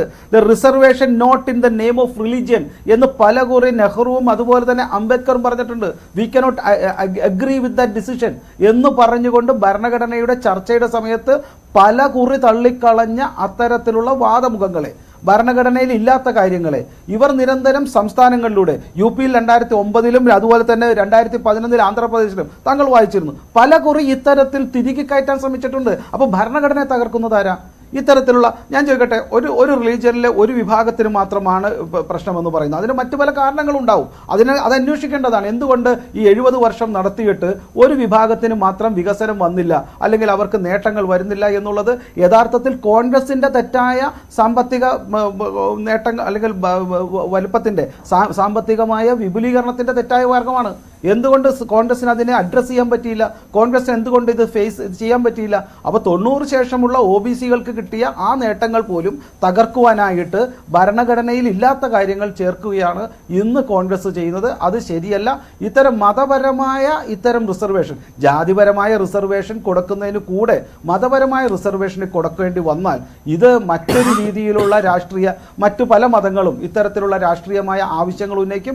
അവരെയും OBC-യിൽ പെടുത്തേണ്ടി വരും. ഫലത്തിൽ OBC വിഭാഗത്തിന് കിട്ടുന്ന നേട്ടങ്ങൾ പകുതിയായോ അല്ലെങ്കിൽ പൂർണ്ണമായോ നഷ്ടപ്പെടുന്ന രീതിയിലേക്ക് വരും എന്നുള്ള ഇവിടെ അനൂപ് ഒരു കാര്യം പറഞ്ഞിരുന്നു. അദ്ദേഹം ആദ്യം തന്നെ പറഞ്ഞിരുന്നു പ്രധാനമന്ത്രി നരേന്ദ്രമോദി പോലും ഈ OBC സംവരണത്തിന് വേണ്ടി ഈ ഭരണഘടനയെ ദുർവ്യാഖ്യാനം ചെയ്യുകയുണ്ടായി എന്നാണ്. അങ്ങനെയാണ് അദ്ദേഹം പ്രതിദാനം ചെയ്യുന്ന വിഭാഗത്തിന് സംവരണം കിട്ടിയത് എന്നുള്ള ഒരു ആരോപണം PR അനൂപ് ഇവിടെ തുടക്കത്തിൽ തന്നെ പറഞ്ഞിരുന്നു. ശിവശങ്കർ അതിനുള്ള മറുപടി. അങ്ങനെയാണെങ്കിൽ അദ്ദേഹത്തിന്റെ ആ വാദമുഖത്തിൽ അദ്ദേഹം ഉറച്ചു നിൽക്കുന്നുവെങ്കിൽ ഏത് കാലഘട്ടം തൊട്ട് OBC-യിലേക്ക് വന്ന കാറ്റഗറികളെ മാറ്റണമെന്നാണ് കോൺഗ്രസിന്റെ അഭിപ്രായം? ഒരു കട്ട് ഓഫ് ഡേറ്റ് വയ്ക്കൂ. അതിനുശേഷം വന്ന കോൺഗ്രസ് തന്നെ മുന്നോട്ട് വെച്ചിട്ടുണ്ടല്ലോ, കേരളത്തിലും പല വിഭാഗങ്ങളെയും OBC-യിൽ പെടുത്തിയിട്ടുണ്ട്. അതെല്ലാം തെറ്റായിപ്പോയി, അവരെ എല്ലാം മാറ്റണം എന്നുള്ള തീരുമാനമുണ്ടോ? കോൺഗ്രസ് ഭരണത്തിലിരുന്നപ്പോൾ 2014 വരെ ഇരുന്നപ്പോൾ ഏതാണ്ട് ഞാൻ മനസ്സിലാക്കുന്നത് 3ഓളം വിഭാഗങ്ങളെ കേന്ദ്രത്തിലും അതുപോലെ തന്നെ സംസ്ഥാനത്തിലും പല വിഭാഗങ്ങളെയും OBC പെടുത്തിയിട്ടുണ്ട്. അതെല്ലാം തെറ്റാണെന്ന് പറയുമോ? അപ്പോൾ നരേന്ദ്രമോദിയുടെ ഒരു വിഭാഗം അല്ലെങ്കിൽ ആ ജാതി OBC-യിൽ വന്നാൽ അത് തെറ്റാണെന്ന് പറയുകയും അല്ലെങ്കിൽ നരേന്ദ്രമോദിക്ക് അങ്ങനെയാണ് ഗുണം കിട്ടുകയും ചെയ്യുമ്പോൾ നിങ്ങൾ സത്യത്തിൽ കളിയാക്കുന്നത് ഇവിടുത്തെ പാവപ്പെട്ടവരെ മറ്റു പല കാരണങ്ങൾ കൊണ്ടും ഒരല്പം വൈകി OBC ലിസ്റ്റിൽ വന്ന പല വിഭാഗങ്ങളെയും കളിയാക്കുകയാണ് നിങ്ങൾ ചെയ്യുന്നത്. അത് ശരിയല്ലല്ലോ. ഒരു വിഭാഗത്തെ മാത്രം നിങ്ങൾ ശരി പണ്ട് വന്ന ഇത് ഒരു രാഷ്ട്രീയത്തിലെ ബ്രാഹ്മണ്യ സ്വഭാവമാണ്. ഞങ്ങൾ അല്ലെങ്കിൽ KSRTC ബസ്സിൽ കയറിയ ആളുകളുടെ സ്വഭാവമാണ്. തങ്ങൾ വണ്ടിയിൽ കയറിയാൽ പിന്നെ ഈ ബസ് അങ്ങ് നിർത്തരുത്, നിരന്തരം യാത്ര ചെയ്യുക എന്നുള്ള അംഗീകരിക്കാൻ പറ്റാത്ത, ഞാൻ ആ ഭാഷ പറയുന്നില്ല, ഏത് തരം സ്വഭാവമാണ് ഞാൻ പറയുന്നില്ല, അതൊരു ശരിയായ രീതിയല്ല.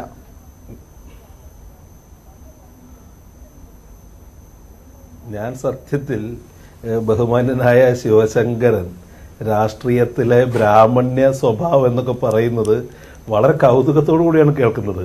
ഞാൻ ആദ്യമായിട്ടാണ് ഒരു ചാനൽ ചർച്ചയിൽ BJP-യുടെ പല പ്രതിനിധികളായിട്ട് സംസാരിച്ചിട്ടുണ്ട്.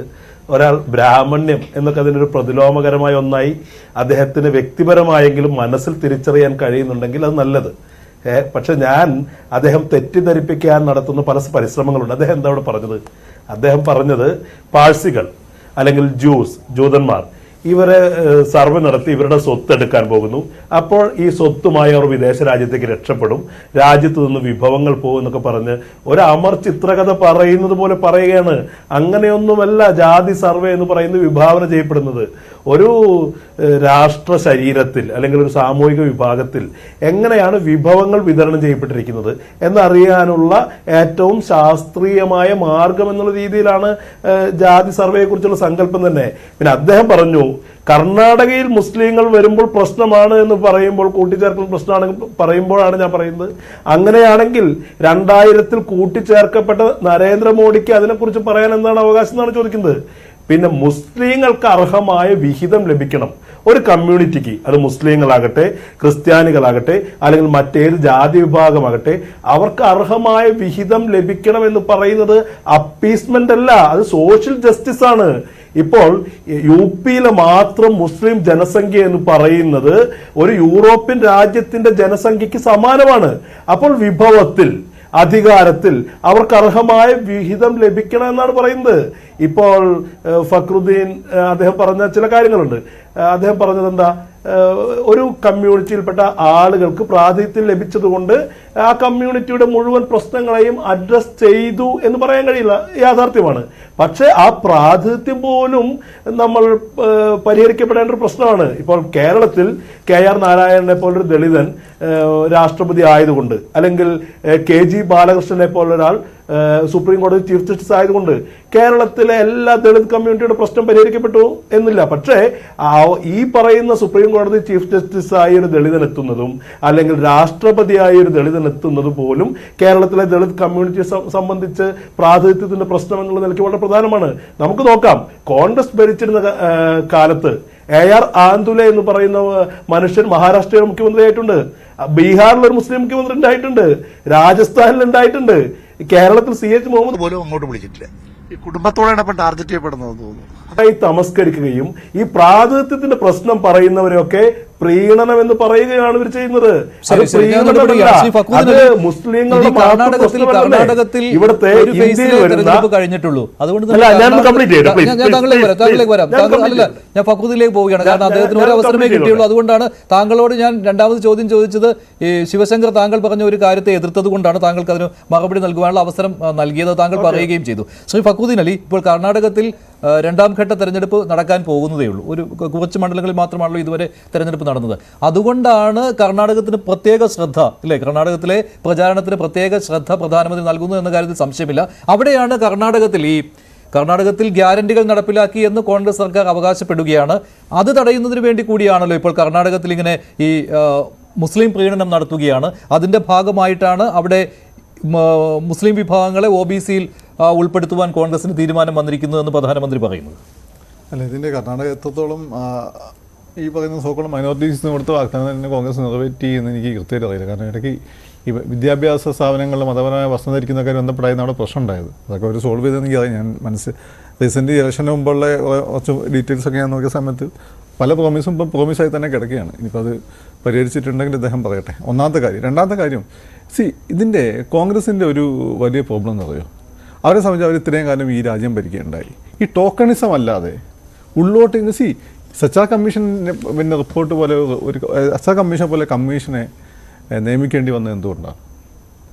കാരണം ഇത്രയും കാലം കോൺഗ്രസ് ഇന്ത്യ മഹാരാജ്യം ഭരിച്ചു, ജനതാദളുകാർ കുറച്ച് നേരം ഭരിച്ചു, BJP-ക്കാർ കുറച്ച് നേരം ഭരിച്ചു.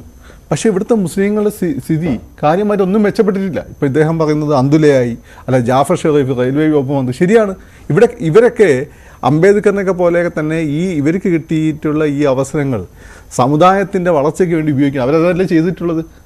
ഈ അന്തുലയൊക്കെ തന്നെ വലിയ വലിയ അഴിമതി ആരോപണങ്ങളും അധോലോകമായിട്ടുള്ള ബന്ധപ്പെട്ടിട്ടുള്ള നെക്സസ് ബന്ധപ്പെട്ട കഥകളൊക്കെ ഇഷ്ടംപോലെ വന്നിട്ടുള്ളതാണ്. അവരെ വളർത്താൻ ശ്രമിച്ചു. ഈ പാവപ്പെട്ട മുസ്ലിങ്ങൾ ഇവർക്ക് വോട്ട് ചെയ്ത് കൊടുക്കുന്ന ആളുകൾ പലപ്പോഴും എന്തെങ്കിലും ഒരു പൊളിറ്റിക്കൽ പേഴ്സൺ ഉണ്ടാകും, മുസ്ലിം ഏരിയയിൽ ഒരു കലാപം ഉണ്ടാകുന്നു. അതിൻ്റെ കലാപത്തിന് അപ്പുറത്ത് മറ്റേ കാവിക്കൊടിയൊക്കെ ആയിരിക്കും, ഇപ്പോൾ അത് പച്ചക്കൊടിയൊക്കെ ആയി. പക്ഷേ ഇതിന് പിന്നിൽ കളിച്ച വേറെ പലരുമാണ്. അങ്ങനെ ഈ പാവങ്ങൾ ഈ രീതിയിൽ അടിച്ചമർത്തപ്പെട്ടു. ഓരോ ഇലക്ഷൻ സമയത്ത് വരുമ്പോൾ ഇങ്ങനെയുള്ള വാഗ്ദാനങ്ങൾ കൊടുക്കും. ഈ വാഗ്ദാനങ്ങൾക്കപ്പുറം ഈ കുടുംബത്തിൽപ്പെട്ട ഈ എലീറ്റ് കുടുംബത്തിൽപ്പെട്ട കേരളത്തിലുണ്ട് ചില നേതാക്കന്മാർ. പിന്നെ ഇവർ എസ്പെഷ്യലി കോൺഗ്രസ് തന്നെയാണ്. ഇപ്പം ഈ നിലമ്പൂർ തേക്ക് പോലെയാണ്, അടിക്കാട് വളരാൻ സമ്മതിക്കില്ല. ഇപ്പോൾ ആര്യാടൻ മുഹമ്മദ് ആ പ്രദേശത്തെ അവശേഷിച്ച കോൺഗ്രസ് നേതാവായിരുന്നു. മരിക്കുന്നവരെ ആ നിലമ്പൂർ മണ്ഡലത്തിൽ എന്നുവെച്ചാൽ വയ്യാതാകുന്നവരെ വേറെ ആരും മൂപ്പര് സമ്മതിച്ചിട്ടില്ല. പിന്നെ എന്താണ് ഈ അങ്ങനെ പ്രകാശിനെ പോലെയുള്ള മിടുക്കന്മാരെ ആളുകൾ ഉണ്ടായിരുന്നു അവിടെ. പ്രകാശിനെ പോലുള്ള ആളൊക്കെ അവസാനം എങ്ങനെ മരിച്ചത് നമുക്ക് ഒരു MLA ഒന്നും ആകാതെ മരിച്ചത്. അതുപോലെ സമുദായത്തിൽ തന്നെ എത്ര ആളെ വളർത്തിക്കൊണ്ട് വന്നിട്ടുണ്ട്. ഇത് കേരളത്തിൽ സ്ഥിതി കുറച്ചുകൂടി ഭേദമാണ്. കാരണം മീഡിയേറ്റ് ചെയ്യാൻ ഒരുപാട് മറ്റ് സാഹചര്യങ്ങൾ ഉള്ളതുകൊണ്ട്. ഉത്തരേന്ത്യയിൽ അതല്ല, ഇവരെ മക്കൾ മരിച്ചു കഴിഞ്ഞാൽ അവൻ്റെ മക്കൾ. അപ്പോൾ ആ രീതിയിൽ ഒരു ക്രൈമിനെ ഉണ്ടായിക്കൊണ്ടുവരികയും ആ ക്രൈമിൻ്റെ വളർച്ച മുസ്ലിം കമ്മ്യൂണിറ്റിയുടെ വളർച്ച ഇവർ ചിത്രീകരിക്കുകയും ചെയ്തു. അതുകൊണ്ടാണ് സച്ചാ കമ്മീഷൻ റിപ്പോർട്ട് വേണ്ടി വന്നത്. ഈ സച്ചാ കമ്മിറ്റി റിപ്പോർട്ട് വന്ന് ഇത് നടപ്പിലാക്കിയ സമയത്ത് എന്ത് സംഭവിച്ചു വെച്ചാൽ ഇത് വളരെ മുമ്പേ ചെയ്യേണ്ടതായിരുന്നു. 70s ചെയ്ത ഇത്ര പ്രശ്നമില്ലായിരുന്നു. ഇത് അങ്ങനെ കൊണ്ടുവന്ന സമയത്ത് BJP ഉത്തരേന്ത്യയിൽ നരേന്ദ്രമോദിയുടെ അണ്ടറിലുള്ള തീവ്ര ഹിന്ദുത്വവാദം അതിശക്തമായിട്ട് ഹിന്ദുസിൻ്റെ ഇടയിൽ പോപ്പുലറൈസ് ചെയ്തുകൊണ്ടിരിക്കുന്ന സമയമാണ്. അപ്പോൾ ഈ മുസ്ലിം നിങ്ങളുടെ പിന്നോക്കാവസ്ഥ പരിഹരിക്കാൻ കൊടുത്ത സ്കോളർഷിപ്പ് എല്ലാം തന്നെ അതൊരു മുസ്ലിം പ്രീണനമായിട്ട് അവർക്ക് ആ ഒരു ഘട്ടത്തിൽ എളുപ്പം കമ്മ്യൂണിക്കേറ്റ് ചെയ്യാൻ പറ്റി. ഇത് 80s അങ്ങനെ അവർക്ക് പറ്റില്ലായിരുന്നു. ആ രീതിയിൽ അത്ര ശക്തമായിരുന്നില്ല. അത് ഒരു ഈ ബാബറി മസ്ജിദിന്റെ കത്തി നിൽക്കുന്ന ഒരു സംഭവമായിരുന്നില്ല. അപ്പോൾ ഇത് ഒരു എക്സാമ്പിളാണ്. അപ്പോൾ പല കാര്യങ്ങളിലും മുസ്ലിംസിനെ വെറും വോട്ട് ബാങ്ക് മാത്രമായി കണ്ടുകൊണ്ട് ഈ പാവങ്ങൾക്ക് വേണ്ടി സംസാരിക്കുന്ന ആളുകൾ അവരുടെ കുടുംബത്തിന് വേണ്ടി മാത്രം സംസാരിക്കുകയും അങ്ങനെ സമുദായം പിന്നോക്കം പോവുകയും ചെയ്യുന്നൊരവസ്ഥ വന്നു. ഈ പിന്നോക്കം പോകുന്ന അവസ്ഥ കൊണ്ടാണ് സത്യത്തിൽ ഇവർ അവസാനം ഈ മാടമ്പികളുടെ ക്ലബിലേക്ക് OBC രാഷ്ട്രീയക്കാരൻ്റെ ക്ലബിലേക്ക് പിന്നെ 90s ഓടിക്കേറിയത്. ഇത് കോൺഗ്രസിന് പറ്റിയ പരാജയം. 2, പൗരത്വ നിയമം. BJP പൗരത്വ നിയമം കൊണ്ടുവന്നുകൊണ്ടാണ് അതിന് മതം ഒരു മാനദണ്ഡമായി. ഇപ്പം പറയുന്നുണ്ട് സംവരണത്തിൽ മതം മാനദണ്ഡമാവില്ല. റൈറ്റാണ്, മാനദണ്ഡമാകരുത്. ഭരണഘടനയിൽ ഒരു രാജ്യത്തൊരു പൗരത്വം കൊടുക്കുമ്പോൾ അവിടെയും മതം മാനദണ്ഡമാവരുത്. നിങ്ങൾ മറ്റൊരു മാനദണ്ഡമാക്കി എടുത്തോ. മനസ്സിലായില്ലേ? അപ്പം ഇത് കോൺഗ്രസ് ആയിരുന്നു വരേണ്ടിയിരുന്നത്. കാരണം എന്താ വെച്ചാൽ വിഭജനത്തിന് ശേഷം പാകിസ്ഥാനിൽ അകപ്പെട്ടു പോയ ഹിന്ദുക്കളുടെ സ്ഥിതി, ബംഗ്ലാദേശിൽ അകപ്പെട്ടു പോയ ഹിന്ദുക്കളുടെ സ്ഥിതി ഭയങ്കര കഷ്ടമായിരുന്നു. ഇവിടുത്തെ മുസ്ലിങ്ങളെക്കാട്ടും കഷ്ടമായിരുന്നു. പോപ്പുലേഷൻ ഡ്രാസ്റ്റിക് ആയിട്ടാണ് വന്നുകൊണ്ടിരുന്നത്. എന്തുകൊണ്ട് നടപ്പിലാക്കിയില്ല? അവസാനം ഇവരെ കയ്യിലേക്ക് ഇട്ടുകൊടുത്തു. ഇവരെ സൗകര്യത്തിനുണ്ടാക്കി. അതുപോലെ തന്നെ ബംഗ്ലാദേശ് ബംഗാൾ ബോർഡറിലുണ്ടായിരുന്ന എൻക്ലേവുകളുണ്ട്. നോമാൻസ് ലാൻഡിലെ പൗരന്മാർ, പാവപ്പെട്ട മുസ്ലിങ്ങളും ഹിന്ദുക്കളും, അവരാർക്കും എന്തും ചെയ്യാം. ആ പ്രശ്നം പരിഹരിക്കേണ്ടത് ബംഗ്ലാദേശായിട്ട് എല്ലാ കാലത്തും നമുക്ക് നല്ല ബന്ധമാണ്. കോൺഗ്രസ് ആയിരുന്നു, ചെയ്തില്ല. അവസാനം മോഡി വന്നപ്പോൾ അയാളെ ചെയ്തു. പക്ഷേ അതിൽ വലിയ വർഗീയതൊന്നും ഇല്ലായിരുന്നു കേട്ടോ. അത് വളരെ ഡീസൻ്റായി കൈകാര്യം ചെയ്തിട്ടുണ്ട്. അപ്പോൾ നിങ്ങൾക്ക് കിട്ടിയ അവസരങ്ങളൊന്നും നിങ്ങൾ ഉപയോഗിച്ചില്ല. അത് നിങ്ങൾ എന്ത് ചെയ്തു? നിങ്ങൾ അധികാരം നിലനിർത്താൻ വേണ്ടി മാത്രം ഉപയോഗിച്ചു. മുസ്ലിം കമ്മ്യൂണിറ്റി എന്നൊക്കെ കുറച്ച് എലീറ്റിനെ മാത്രം വളർത്തിക്കൊണ്ടുവന്നു. BJPക്ക് സന്ദർഭം കിട്ടിയ സമയത്ത് അവരതെടുത്ത് ഉപയോഗിച്ചു എന്നുള്ളതാണ്. പലതും അവരിപ്പോൾ റീഡിസ്ട്രിബ്യൂഷൻ ഓഫ് വെൽത്ത് എന്ന് പറയുന്നു. രാഹുൽ ഗാന്ധി എന്തായി പറയുന്നത് നമുക്ക് നന്നായിട്ട് അറിയാം. ജെഎൻയുവിലൊക്കെ ഉണ്ടായിരുന്നത് നമ്മുടെ കുറേ ബോസന്മാരും അന്ന് അവിടെ തീവ്ര ചിന്താഗതി ഇടതുപക്ഷക്കാരായിട്ടുള്ള ചില വിദ്യാർത്ഥി നേതാക്കന്മാരൊക്കെ ഇപ്പോൾ മൂപ്പരുടെ പ്രധാനപ്പെട്ട ഉപദേശകരാണ്. രാഹുൽ ഗാന്ധി അത് ശുദ്ധനാണ് കേട്ടോ, കുറ്റം പറയില്ല. മൂപ്പരോട് പറഞ്ഞു ഇന്ത്യയിലെ ഏറ്റവും വലിയ ഈ BJP, ടാറ്റ, ബിർള ഇങ്ങനെയുള്ള ആളുകൾ, അംബാനി, അദാനിയൊക്കെയാണ് നോക്കുന്നത്. നമ്മൾ കോട്ട് ബൂട്ട് സർക്കാരാണ്. നമ്മൾ ഈ സാധാരണക്കാരുടെ ഇടയിലേക്ക് പോയിട്ട് ഇത് റീഡിസ്ട്രിബ്യൂട്ട് ചെയ്യണം. ഇത് രാഹുൽ ഗാന്ധി പറയുമ്പോൾ തിരിച്ചൊരു ക്വസ്റ്റ്യൻ അങ്ങോട്ട് ശിവശങ്കരൻ ചോദിക്കും. എന്താ ഈ രാജ്യം ഇത്രയും കാലം ഭരിച്ച ഒന്നുങ്ങളെ വല്യാപ്പ, വല്യമ്മ, വാപ്പ, പിന്നെ മറ്റേ മൻമോഹൻ സിംഗിനെ നിയന്ത്രിച്ചുകൊണ്ട് നിങ്ങളമ്മ, അന്നപ്പം നിങ്ങൾ ചെയ്തില്ലേ? അപ്പോൾ അങ്ങനെയാണ് ഇത് അപഹാസ്യമാവുന്നത്. മനസ്സിലായില്ലേ നിങ്ങൾക്ക്? ഇത് അന്ന് കമ്മ്യൂണിസ്റ്റുകാർ വിളിച്ചോണ്ട മുദ്രാവാക്യമാണ്. ഇപ്പോൾ കമ്മ്യൂണിസ്റ്റുകാർ അങ്ങനെ കാര്യമായിട്ടൊന്നും വിളിക്കുന്നില്ല. അപ്പോൾ റീഡിസ്ട്രിബ്യൂഷൻ ഓഫ് വെൽത്ത് ഒക്കെ നല്ലതാണ്. പക്ഷെ എന്തുകൊണ്ട് അന്ന് ചെയ്ത്? 2, പിന്നെ ശിവശങ്കരൻ പറയുന്ന പോലെ ഈ സ്വത്തം മൊത്തം എടുത്ത് കൊടുക്കണം എന്നായിരിക്കും. അങ്ങനെ വല്ല ഉദ്ദേശം കോൺഗ്രസ് ഉണ്ടെങ്കിൽ അതൊരു സയന്റിഫിക് ആയിട്ട് അവർ നടപ്പിലാക്കുള്ളൂ. അങ്ങനെ പറഞ്ഞു എന്ന് വെച്ചിട്ട് അതിന്റെ അത്രേ ഉള്ളൂ. അത് പക്ഷേ പ്രചാരണം നടത്തും. സ്വാഭാവികമായിട്ടും BJP അതിന്മേൽ പ്രചാരണം നടത്തും. ശ്രീ BR അനൂപ്, നിങ്ങൾക്ക് അവസരം കിട്ടിയിട്ട് നിങ്ങൾ ചെയ്യാത്ത കാര്യങ്ങളാണ് ഇവിടെ ശ്രീ ഫക്രുദ്ദീൻ അലി പറഞ്ഞത്. അത് പ്രധാനമന്ത്രി നരേന്ദ്രമോദി ചെയ്തു കാണിക്കുകയും ചെയ്തു. മതം ഒന്നിനും അടിസ്ഥാനം ഒരു സെക്കൻഡ്, ഞാൻ ഈ മറുപടി കേട്ടിട്ടാണ് താങ്കളിലേക്ക് വരാം. മതം ഒന്നിനും അടിസ്ഥാനമാകരുത്. എന്റെ ഊഴമാണ് എനിക്ക് അല്ല, എന്താ വെച്ചിട്ട് ഞാൻ താങ്കൾ പറഞ്ഞ ഒരു കാര്യത്തിന് അദ്ദേഹത്തിന് മറുപടി ഞാൻ ആദ്യം മേടിച്ചതാണ്. അതുകൊണ്ടാണ് താങ്കളിലേക്ക് വരാൻ സമയമുണ്ട്. അനൂപ്, മതം ഒന്നിനും മാനദണ്ഡമാകരുതെന്ന് പറഞ്ഞ ആൾക്കാരാണ് ഇപ്പോൾ മതം മാനദണ്ഡമാക്കുന്നത് അല്ലേ OBCയുടെ കാര്യത്തിൽ? അനൂപ്, പെട്ടെന്നുള്ള മറുപടി. അല്ല, OBCയുടെ കാര്യത്തിൽ എങ്ങനെയാണ് മതം മാനദണ്ഡമാകുന്നത്? കർണാടകത്തിൽ അവിടുത്തെ മുസ്ലിങ്ങളുടെ സാമൂഹികമായ പിന്നോക്കാവസ്ഥയാണ് മാനദണ്ഡം. ഇപ്പൊ കേരളത്തിൽ ലത്തീൻ ക്രൈസ്തവരുണ്ട്, അതുപോലെ തന്നെ മറ്റ് ക്രൈസ്തവ ജനവിഭാഗങ്ങളുണ്ട്. ലത്തീൻ ക്രൈസ്തവർ OBC ആണ്. കാരണം അവർ തീരദേശ മേഖലയിൽ മത്സ്യത്തൊഴിലാളി കുടുംബങ്ങളിൽ നിന്ന് വരുന്ന ആളുകളാണ്.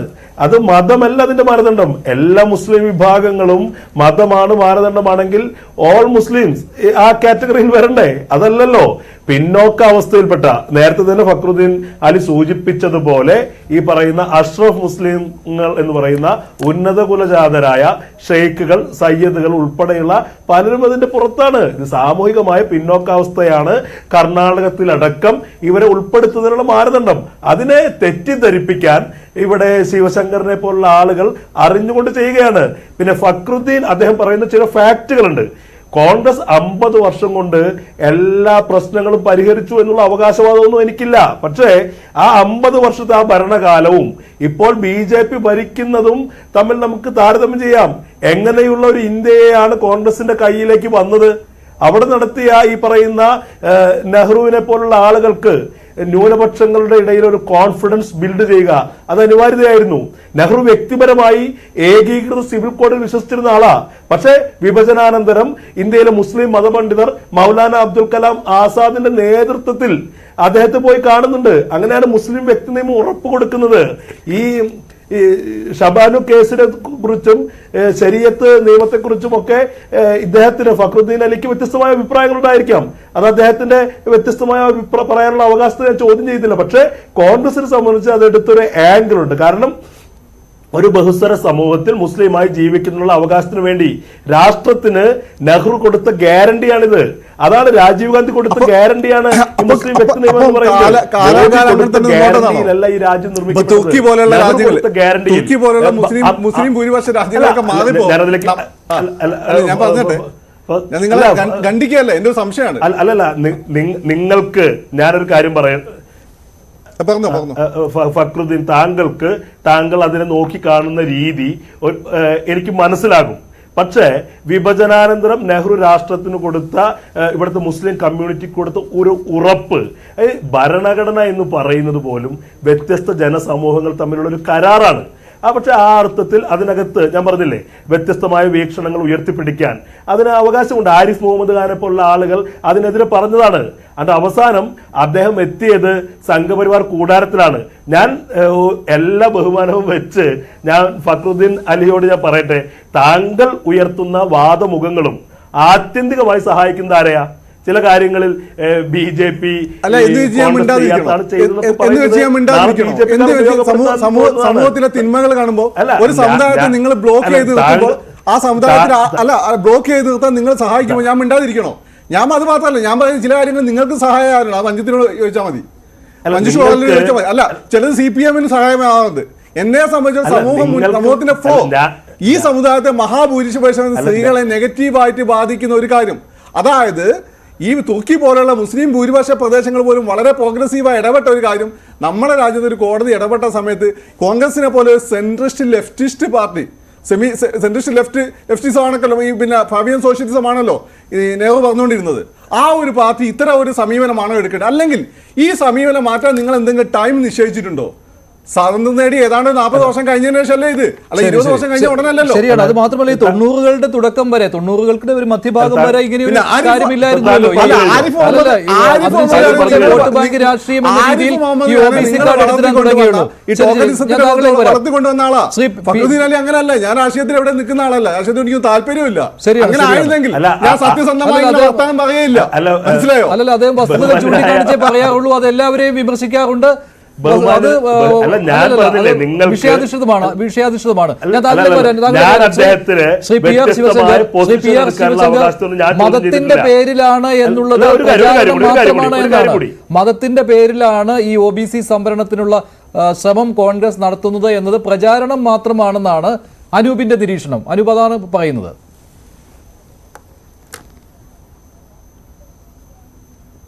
അനൂപിന്റെ നിരീക്ഷണം ഞാൻ ആദ്യം തൊട്ട് തുടങ്ങാം. ഒന്ന്, ഇവർ OBC സംവരണത്തെക്കുറിച്ചും ഭരണ നേതൃത്വത്തെക്കുറിച്ചും പറഞ്ഞപ്പോൾ കോൺഗ്രസിന്റെ ഭരണ നേതൃത്വത്തിൽ ഉണ്ടായിരുന്ന പ്രൈം മിനിസ്റ്റർമാർ ഒരു കുടുംബത്തിൽ നിന്നാണെന്നുള്ളതും അതിൽ എത്ര പേര്, അപ്പോൾ പിന്നെ സ്വാഭാവികമായിട്ടും അതിൽ OBC-മാരൊന്നും വരില്ലല്ലോ. അപ്പോൾ ഇവരിൽ എത്ര പേര് ഇത്തരം പ്രധാനപ്പെട്ട പോസ്റ്റുകൾ ഷെയർ ചെയ്യാൻ ശ്രമിച്ചു? ഇനി വേണ്ട, പ്രൈം മിനിസ്റ്റർ അവരുടെ ജന്മ അവകാശമാണ്, ഒരു കുടുംബത്തിൻ്റെ ജന്മ അവകാശമാണെന്ന് വിശ്വസിക്കുന്ന ഒരു വിഭാഗമാണല്ലോ കോൺഗ്രസ്. മറ്റൊരാരെയും സമ്മതിക്കില്ല. അങ്ങനെയാണെങ്കിൽ എത്ര പ്രസിഡന്റുമാരെ ഇവരെടുത്തു നോക്കൂ. BJP അധികാരത്തിൽ വന്നപ്പോൾ 3 പ്രസിഡന്റുമാരെ തിരഞ്ഞെടുക്കാൻ സാധിച്ചപ്പോൾ അതിലൊന്ന് മൈനോറിറ്റി വിഭാഗവും, മറ്റൊന്ന് ആദിവാസിയും, മറ്റൊന്ന് SC വിഭാഗവുമായിരുന്നു, OBC വിഭാഗവുമായിരുന്നു. അപ്പോൾ ഇതെല്ലാം സൂചിപ്പിക്കുന്നത് BJP-യുടെ കൃത്യമായ ലക്ഷ്യമാണ്, ഏത് വിഭാഗത്തെയാണ് പിന്തുണയ്ക്കുന്നത് എന്നാണ് ഏറ്റവും പ്രധാനപ്പെട്ട കാര്യം. 2, ഇത്തരത്തിൽ ഒരു വിഭാഗം ജാതിയോ മതത്തിൻ്റെയോ പ്രശ്നത്തിലാണ് വിഭജിക്കുന്നതെങ്കിൽ എന്തുകൊണ്ട് സാമ്പത്തിക സംവരണം നടത്തിക്കൂടാ? അങ്ങനെയാണെങ്കിൽ നിങ്ങൾ എന്തുകൊണ്ട് 1990 വരെ ഈ OBC-കളെയും മാറ്റിവെച്ചു? കാര്യമായി മറ്റൊരു പൊളിറ്റിക്കൽ ടാക്ടിക്സ് ആയിട്ടല്ലേ നിങ്ങൾ അതും ചെയ്യേണ്ടി വന്നത്? അപ്പോൾ രാഷ്ട്രീയമായി നിങ്ങൾക്ക് താല്പര്യമില്ലായിരുന്നു. മറ്റ് സംവിധാനങ്ങൾ ഇല്ലാതെ വന്നപ്പോഴാണ് OBC-ക്കും സംവരണം വന്നത്. അതല്ലാണ്ട് കോൺഗ്രസിൻ്റെ വലിയ ഒരു ത്യാഗത്തിൻ്റെ ഫലമായൊന്നുമല്ല ഈ OBC സംവരണം വന്നത് എന്നതും ഏറ്റവും പ്രധാനപ്പെട്ട കാര്യമാണ്. എനിക്ക് ഇതോട് ബന്ധപ്പെട്ട് ചോദിക്കാനുള്ള മറ്റൊരു കാര്യം, ഈ മാപ്പിളമാരുടെ സംവരണം ഇപ്പോൾ പറഞ്ഞല്ലോ, മലബാറിലുള്ള മാപ്പിളമാർ അവരെക്കാൾ ഏറ്റവും സാമ്പത്തികമായി തകർന്നിട്ടുള്ള എത്രയോ വിഭാഗങ്ങളുണ്ട്. ഇപ്പം മലബാറിനൊക്കെ തന്നെയുള്ള ഈ പറയാ മൺപാത്ര നിർമ്മാണം ചെയ്യുന്ന ആൾ, വിശ്വകർമ്മ ആളുകൾ, അവർക്കൊക്കെ മലബാറിലെ മാപ്പിളമാരെക്കാൾ ഉന്നതമായ സാമ്പത്തിക എന്നാണോ വയ്ക്കുന്നത്? കണക്കുകൾ നോക്കൂ, സംസ്ഥാനത്തെ ഇവിടുത്തെ CPM-ന്റെ തന്നെ സ്റ്റേറ്റ് കണക്കുകൾ വെച്ച് നോക്കൂ, അവരുടെയൊക്കെ ജീവിത നിലവാരം ഇതിനേക്കാൾ താഴെയാണ്. പക്ഷേ എന്നിട്ടും അവർക്കൊന്നും കിട്ടുന്നില്ല ചില സംവരണങ്ങൾ, അല്ലെങ്കിൽ 80-20 എന്ന് ന്യൂനപക്ഷങ്ങളിലെ ഒരു വിഭാഗത്തിന് മാത്രം പ്രശ്നം വരുന്ന ഒരു സീരിയസ് ഇഷ്യൂ പോലും ഉണ്ടായില്ലേ? ഇതെല്ലാം സൂചിപ്പിക്കുന്നത് ചില രാഷ്ട്രീയ താല്പര്യങ്ങളുടെ, വോട്ട് ബാങ്കിന്റെ പൊളിറ്റിക്സിന്റെ ഭാഗമായിട്ടാണ് ഇത്തരം സംവരണങ്ങൾ പോകുന്നത് എന്നുള്ളതിൽ കേരളത്തിൽ പോലും മതന്യൂനപക്ഷങ്ങൾക്ക് പോലും എതിർപ്പുണ്ട് എന്നാണ് സൂചിപ്പിക്കുന്നത്. ഞാൻ മാനിഫെസ്റ്റോയിലെ കാര്യം പറയാം. ഒന്ന്, ഞാൻ നേരത്തെ സൂചിപ്പിച്ചപ്പോൾ അദ്ദേഹം മൈനോറിറ്റി അല്ലെങ്കിൽ പാഴ്സികളുടെ മാനിഫെസ്റ്റോയുടെ ഇടപെടലെ കുറിച്ച് അദ്ദേഹം പറഞ്ഞു. കോൺഗ്രസ് മാനിഫെസ്റ്റോ പറയുന്നത് financial and institutional survey and then the redistribution of wealth എന്ന് പറയുന്നില്ലേ? ഇതെന്താ ഉദ്ദേശിക്കുന്നത്? അതായത് ഫിനാൻഷ്യൽ ആൻഡ് ഇൻസ്റ്റിറ്റ്യൂഷണൽ സർവേ ചെയ്യും, എന്നിട്ട് റീഡിസ്ട്രിബ്യൂഷൻ, വെൽത്തിന്റെ ഡീഡിസ്ട്രിബ്യൂഷൻ നടത്തും എന്നല്ലേ കോൺഗ്രസിന്റെ മാനിഫെസ്റ്റോ പറയുന്നത്? ഇതെന്താ സൂചിപ്പിക്കുന്നത്? 2, the priority for the minorities in the government contracts and the judiciary. ഇതെങ്ങനെ നിങ്ങൾ നടപ്പിലാക്കും? ഇത് നടപ്പിലാക്കി കഴിഞ്ഞാൽ ഇവിടെ വലിയ ഒരു ജാതീയമായ വിഘടനം ഉണ്ടാവില്ലേ? ജുഡീഷ്യറിയിലും മറ്റും ന്യൂനപക്ഷങ്ങൾക്ക് പ്രയോറിറ്റി കൊടുത്തുകൊണ്ട് ജുഡീഷ്യറിയിലും നിങ്ങൾ നിയമിക്കുമെന്ന് വെച്ചാൽ പിന്നെ എന്ത് ജുഡീഷ്യറിയും എന്ത് PSC ടെസ്റ്റും ഒക്കെ നടക്കുന്നത്? പിന്നെ ഇവർ പറഞ്ഞ മറ്റൊരു കാര്യം കൊണ്ടുണ്ടല്ലോ, ഇവിടുത്തെ രാഹുൽ ഗാന്ധി പറഞ്ഞത് ജിത്തന ആബാദി ജിത്തന ഹക്ക് എന്ന് പറഞ്ഞുകൊണ്ട് ഒരു പ്രസംഗം നടത്തിയല്ലോ. ഇതിന്റെ അർത്ഥം എന്താ? എത്ര ജനസംഖ്യയുണ്ടോ അത്രയും ആനുകൂല്യങ്ങൾ നൽകുവാൻ വേണ്ടിയിട്ട് ഒരു തീരുമാനമുണ്ടാകും എന്ന് പറഞ്ഞു കഴിഞ്ഞാൽ അതിൽ ജനസംഖ്യാപരമായി ചില കാര്യങ്ങൾ നേട്ടങ്ങൾ ഉണ്ടാകുമ്പോൾ മറ്റുള്ള രാജ്യങ്ങളിൽ നിന്ന് കടന്നേറിയ ആളുകൾക്ക് വരെ നിശബ്ദമായി നിങ്ങൾ നൽകും, അല്ലെങ്കിൽ ഈ രാജ്യത്തെ സമ്പത്ത് മുഴുവൻ ഇന്നലെയോ കഴിഞ്ഞ ആഴ്ചയോ കടന്നു വന്ന ഈ തീവ്രവാദികൾക്കും അതുപോലെ തന്നെ ഇത്തരത്തിൽ മറ്റ് രാജ്യങ്ങളിലെ ഒരു വലിയ സമൂഹത്തിനും നൽകുമെന്ന് പറഞ്ഞു കഴിഞ്ഞാൽ ഈ രാജ്യത്തെ സമ്പാദിച്ച അല്ലെങ്കിൽ കഴിഞ്ഞ തലമുറയെ സമ്പാദിച്ച സമ്പാദ്യങ്ങൾ നിരുത്തരവാദമായി നിങ്ങൾ റീഡിസ്ട്രിബ്യൂട്ട് ചെയ്യും എന്നല്ലേ അർത്ഥം? ഇത് പറയുമ്പോൾ ഇത്തരത്തേക്ക് ഇതാണോ വേണ്ടത്? നിങ്ങളുടെ കുടുംബത്തിൽ നിങ്ങൾ കഴിഞ്ഞ 2 വർഷങ്ങളായി അല്ലെങ്കിൽ നിങ്ങളുടെ ഒരു തലമുറയെല്ലാം കഷ്ടപ്പെട്ട് സമ്പാദിച്ച സ്വത്ത് മുഴുവൻ കഴിഞ്ഞ ഏതോ കാലഘട്ടത്തിൽ നമ്മുടെ നാട്ടിലേക്ക് മറ്റു പല കാരണങ്ങളാൽ കടന്നു വന്നവർക്കും റീഡിസ്ട്രിബ്യൂട്ട് ചെയ്യുമെന്ന് പറഞ്ഞാൽ താങ്കൾ സമ്മതിക്കുമോ? അതെങ്ങനെ ശരിയാവുന്നത്? ഇനിയിപ്പോൾ ഞാൻ മറ്റൊരു കാര്യം ചോദിച്ചോട്ടെ, നമ്മളെല്ലാം കഷ്ടപ്പെട്ട് അതിന് സമ്പാദ്യത്തിന്റെ ബേസിക് തന്നെ തകർന്നു പോകില്ലേ? അപ്പം ഇതെല്ലാം സൂചിപ്പിക്കുന്നത് രാജ്യത്തെ തകർക്കുക, ഇത് തങ്ങൾക്ക് രാഷ്ട്രീയമായ നേട്ടമുണ്ടാക്കുക എന്നുള്ള മാത്രമല്ല, ഞാൻ നേരത്തെ സൂചിപ്പിച്ചതുപോലെ ഒരു അസറ്റ് ബേസിനെ തന്നെ കൊണ്ട് എക്കണോമിക്കലി ഇന്ത്യയെ തകർക്കുവാനുള്ള ശ്രമമാണ് ഇത് പ്രാക്ടിക്കലി. കാരണം ഈ നിങ്ങൾ പറയുന്ന മാവോയിസം ആയാലും കമ്മ്യൂണിസം ആയാലും ഇത് എങ്ങും നടന്നിട്ടില്ലല്ലോ. ഇവനെ നിങ്ങൾ 94% ടാക്സും കഴിഞ്ഞ 1970-കളിൽ കോൺഗ്രസ് മുന്നോട്ട് വെച്ച ആശയമല്ലേ, അവിടെ നിന്നും മാറിയല്ലോ. 1970-കളിൽ ഇത്തരത്തിലുള്ള 94% ഇൻകം ടാക്സ് ഉണ്ടായിരുന്ന കാലഘട്ടം ഉണ്ടായിരുന്നല്ലോ. അപ്പോൾ ഇത്തരത്തിൽ കാലഘട്ടങ്ങളിൽ നിങ്ങൾ തന്നെ മുന്നോട്ട് വെച്ച ആശയങ്ങൾ തകരുകയും അമേരിക്കയിൽ പോലും അവർ ഇത്തരത്തിലുള്ള നിയമങ്ങളെ മാറ്റുവാൻ ശ്രമിക്കുകയും ജനസംഖ്യാപരമായി കുറച്ചു ആളുകൾ മാത്രമുള്ള അല്ലെങ്കിൽ ഇന്ത്യൻ സാമ്പത്തിക വ്യവസ്ഥയുമായി ബന്ധമില്ലാത്ത ഒരു സിസ്റ്റത്തിൽ നടപ്പിലാക്കി പരാജയപ്പെട്ട ഒരു സിസ്റ്റം ഇന്ത്യയിൽ നടപ്പിലാക്കണമെന്ന് പറയുന്നത് രാജ്യത്തെ തകർക്കാനാണ്, അല്ലാണ്ട് അവർക്ക് ഭരണത്തിൽ കയറാൻ പോലുമല്ല എന്നതാണ് എൻ്റെ ആദ്യത്തെ. ശ്രീ ഫക്രുദ്ദീൻ അലി, ഈ പറയുന്ന ഈ വേർഡിങ്സ് വളരെയധികം ഒരു ദുർവ്യാഖ്യാനത്തിന് ഇട നൽകിയിട്ടില്ലേ കോൺഗ്രസ് മാനിഫെസ്റ്റോയിലെ ഈ ഫിനാൻഷ്യൽ ആൻഡ് ഇൻസ്റ്റിറ്റ്യൂഷണൽ സർവേ എന്ന് പറയുന്നത്? ഇത് വ്യാഖ്യാനിച്ചും രാഹുൽ ഗാന്ധി വഷളാക്കുകയുണ്ടായി. എക്സ്റേ, അതായത് വീടുകളിൽ എക്സ്റേ എന്ന് പറയുന്നാൽ അതാണല്ലോ ഈ സ്വത്ത് റീഡിസ്ട്രിബ്യൂഷൻ എന്ന കാര്യത്തിലേക്ക് വന്നത്. സ്വത്ത് പിടിച്ചെടുക്കുന്നു, മറ്റൊരാൾക്ക് നൽകുന്നു എന്നത്. പക്ഷെ അതെന്താണ് ആ പ്രയോഗം മനസ്സിലാകാതെ പോയത്? കാര്യം വെച്ചാൽ ഇന്ത്യയിലെ 60% ആളുകൾക്കും ഈ സ്വത്ത് പരമാവധിയുള്ള ഇന്ത്യയിലെ 40% ആളുകൾ കയ്യിലായിരിക്കും. 60% ആളുകളും ഭയങ്കര ബുദ്ധിമുട്ടും ഈ സ്വത്ത് ഈ പറഞ്ഞ ചെറിയ ലാൻഡ് ഹോൾഡിങ്സ് ഒക്കെ ഉള്ള കഷ്ടപ്പെടുന്ന ആളുകളായിരിക്കും. അവരെ സംബന്ധിച്ചോളം ഇത് വളരെ അട്രാക്റ്റീവായി തോന്നാനിടയുണ്ട്. പക്ഷേ കമ്മ്യൂണിസ്റ്റുകാർ സ്വാതന്ത്ര്യം ഞാൻ പറഞ്ഞോട്ടെ, കമ്മ്യൂണിസ്റ്റുകാർ സ്വാതന്ത്ര്യം കിട്ടി അന്നോട്ട് ഇന്ന് വരെ ഇത് പറഞ്ഞിട്ട് ആ പടത്തിലെ മാവോയിസ്റ്റുകൾ ഇപ്പോൾ ഇത് പറയുന്നുണ്ട്. ബാക്കി എല്ലാവരും ഇത് വിട്ട് കളഞ്ഞു. കാരണം ഇത് ഇന്ത്യയിൽ അങ്ങനെ സ്വീകരിക്കപ്പെട്ടില്ല. അതിപ്പം ഈ അദ്ദേഹം പറഞ്ഞ പോലെ ഇന്ത്യയിലെ ഒരു സെമി ഫ്യൂഡൽ കൾച്ചർ കൊണ്ടോ അല്ലെങ്കിൽ ഇന്ത്യയുടെ ഒരു പ്രത്യേക തരത്തിലുള്ള സാംസ്കാരികമായ വൈബ് കൊണ്ടായിരിക്കാം ഇത് നമുക്ക് ഗുണം ചെയ്യുന്ന കാര്യമാണെങ്കിൽ പോലും സാധാരണക്കാർ ഇതിൽ വലിയ താല്പര്യം കാണിച്ചിട്ടില്ല. മനസ്സിലായില്ലേ? അത് ഇപ്പോൾ ഒരു അവർക്കൂട്ടം തന്നെ മോഡേൺ എഡ്യൂക്കേറ്റഡ് ആയിട്ടുള്ള വിഭാഗം വന്ന സമയത്ത് കോൺഗ്രസിന് അധികാരം കിട്ടാത്തപ്പം കോൺഗ്രസിന് ഒരു സോഷ്യലിസ്റ്റ് സ്വഭാവമുണ്ട്, റൈറ്റ് വിങ് സ്വഭാവമുണ്ട്, സെൻട്രിസ്റ്റ് പാർട്ടിയാണത്. ഈ ഒരു കാർഡ് പതുക്കെ അവർ മുന്നോട്ട് വെക്കുകയാണ്. നമ്മുടെ നിർദ്ദേശക തത്വങ്ങൾ തന്നെ സോഷ്യലിസം നടപ്പിലാക്കാന്നുണ്ടല്ലോ, ഭൂപരിഷ്കരണം. അപ്പം ഇത് പതുക്കെ ആ കാർഡ് മുന്നോട്ട് വെച്ചിട്ട് അത് യേശുമോ എന്ന് നോക്കിയാണ്. ഇനിയിപ്പോൾ യേശുവാണെങ്കിൽ പോലും ശിവശങ്കർ ഈ പറഞ്ഞതുപോലെ മാവോയിസ്റ്റുകൾ ഇതുപോലെ ഒന്നും ഇവർ ചെയ്യില്ല, അതിനുള്ള ശക്തി വരില്ല, പവറില്ല, ഉദ്ദേശമില്ല. ചെറിയ രീതിയിൽ മിച്ചഭൂമിയൊക്കെ പിടിച്ചെടുത്തുള്ള വിതരണം, ഇത്രയൊക്കെ അവർ ഉദ്ദേശിക്കുള്ളൂ. അതിൽ കൂടുതലൊന്നും കോൺഗ്രസ് ചെയ്യാൻ പോകുന്നില്ല. പിന്നെ രണ്ടാമത്തെ കാര്യം ശിവശങ്കരൻ പറഞ്ഞത് മാപ്പിള മുസ്ലിംസിൻ്റെ ഈ OBC-യാണ്. സ്വാതന്ത്ര്യം കിട്ടിയ കാലഘട്ടത്തിൽ പിന്നെ സൗത്തിലെ മുസ്ലിംസ് സൗത്ത് രാജഭവനായിരുന്നല്ലോ, റിച്ചാർഡ് ഫ്രാങ്കിൻ്റെയൊക്കെ പഠനങ്ങളൊക്കെ ഉണ്ട്, അത് ഈ സെൻറ്റർ ഫോർ ഡെവലപ്മെൻറ്റ് സ്റ്റഡീസ് ഒന്ന് പോയി എടുത്ത് വായിച്ചാൽ മതി. അവർ താരതമ്യേന ഇവിടെ സൗത്തിലെ മറ്റു സമുദായങ്ങളെ പോലെ തന്നെ മുന്നിലായിരുന്നു. ഈഴവരാണെങ്കിലും ക്രിസ്ത്യാനികളാണെങ്കിലും മുസ്ലിങ്ങളാണ് വിദ്യാഭ്യാസപരമായിട്ടൊക്കെ. അങ്ങനെയാണ് ഞങ്ങളുടെ നാട്ടിലൊക്കെ ആദ്യകാലത്ത് ഈ പറയുന്ന അധ്യാപകരായിട്ട് അവിടെ സ്കൂളുകളുണ്ടാവും, അവിടെ ക്വാളിഫൈഡ് ആളുകളില്ല. ഈ സദേൺ താമംകുന്ന് പിള്ളമാരും ചേട്ടന്മാരും വന്ന് അവിടെ സെറ്റിൽ ചെയ്ത് താമസിച്ച് അവിടെ അവരുടെ സ്ട്രോങ് ഹോൾഡ്സ് ഉണ്ടാക്കിയത്. അത് കഴിഞ്ഞിട്ട് ആ സമയത്താണ് അന്ന് ദളിതരെക്കാട്ടും കഷ്ടമായിരുന്നു. ഈ 1921 കലാപത്തിന് ശേഷം മുസ്ലിംസിനോട് ചിറ്റമ്മ നയായിരുന്നു ബ്രിട്ടീഷുകാർ സ്വീകരിച്ചിരുന്നത്. വളരെയധികം അന്നത്തെ സെൻസസ് റിപ്പോർട്ടൊക്കെ നിങ്ങൾ എടുത്തു നോക്കിയാൽ മതി, വളരെ അവർ പിന്നോട്ട് പോയി. അപ്പോൾ അവർക്കൊരു താങ്ങ് കൊടുക്കാൻ വേണ്ടിയിട്ടാണ് അവർ അന്ന് ഈ ലിസ്റ്റ് ഉൾപ്പെടുത്തിയത്.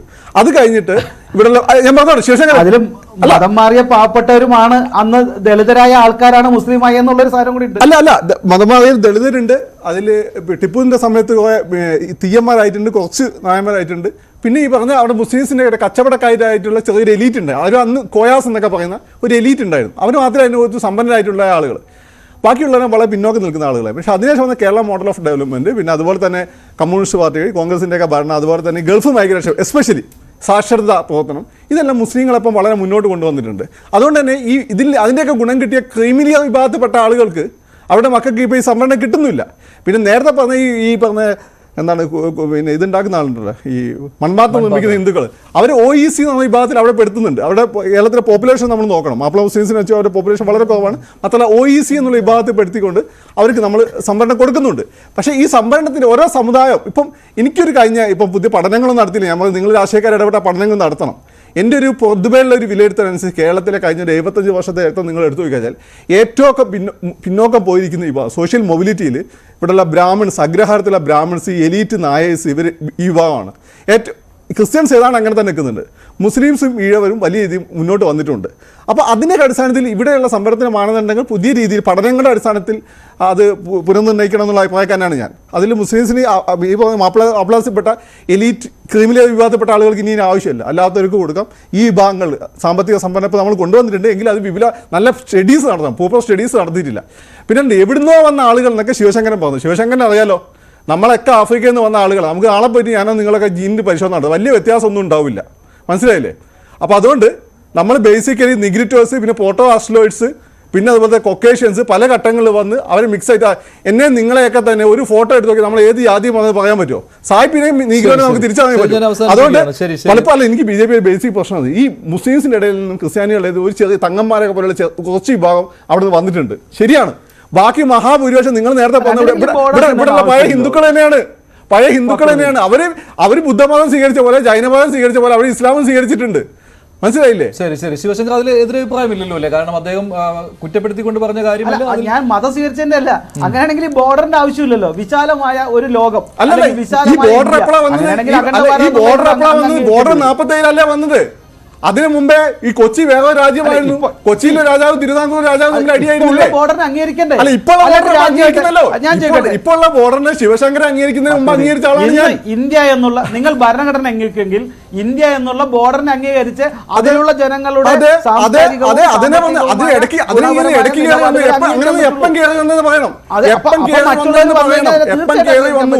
ശിവശങ്കർ അത്രേ ഉള്ളൂ. എപ്പം കയറി വന്നു നിങ്ങൾ പറയണം. അത്ര വേർഡ് ഉപയോഗിക്കുമ്പോൾ എപ്പം കയറി 1940 അത് പറഞ്ഞു.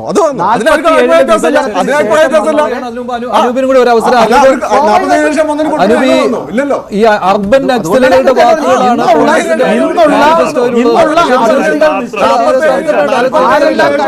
ബംഗ്ലാദേശിലും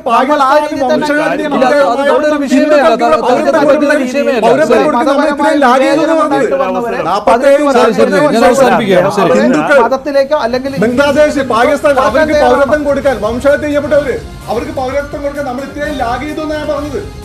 ശരി, അത് എതിർത്ത് പറഞ്ഞതല്ല ശ്രീ PR ശിവശങ്കർ. അത് കോൺഗ്രസ് ചെയ്യാത്തത് BJP ചെയ്തു എന്നാണ് ശിവശങ്കർ പറഞ്ഞത്. ശരി, ഞാൻ അവസാനിപ്പിക്കുകയാണ്, ചർച്ചയുടെ സമയമായി. അതുകൊണ്ടാണ് ഇന്നത്തെ പ്രൈം ഡിബേറ്റിലെ ചോദ്യം ഇതായിരുന്നു: OBC സംവരണം കോൺഗ്രസ് അട്ടിമറിക്കുമെന്നുള്ള പ്രധാനമന്ത്രിയുടെ വിമർശനം വിജയിക്കുമോ? വിജയിക്കുമെന്ന് 50% പ്രേക്ഷകർ, ഇല്ല എന്ന് 47%.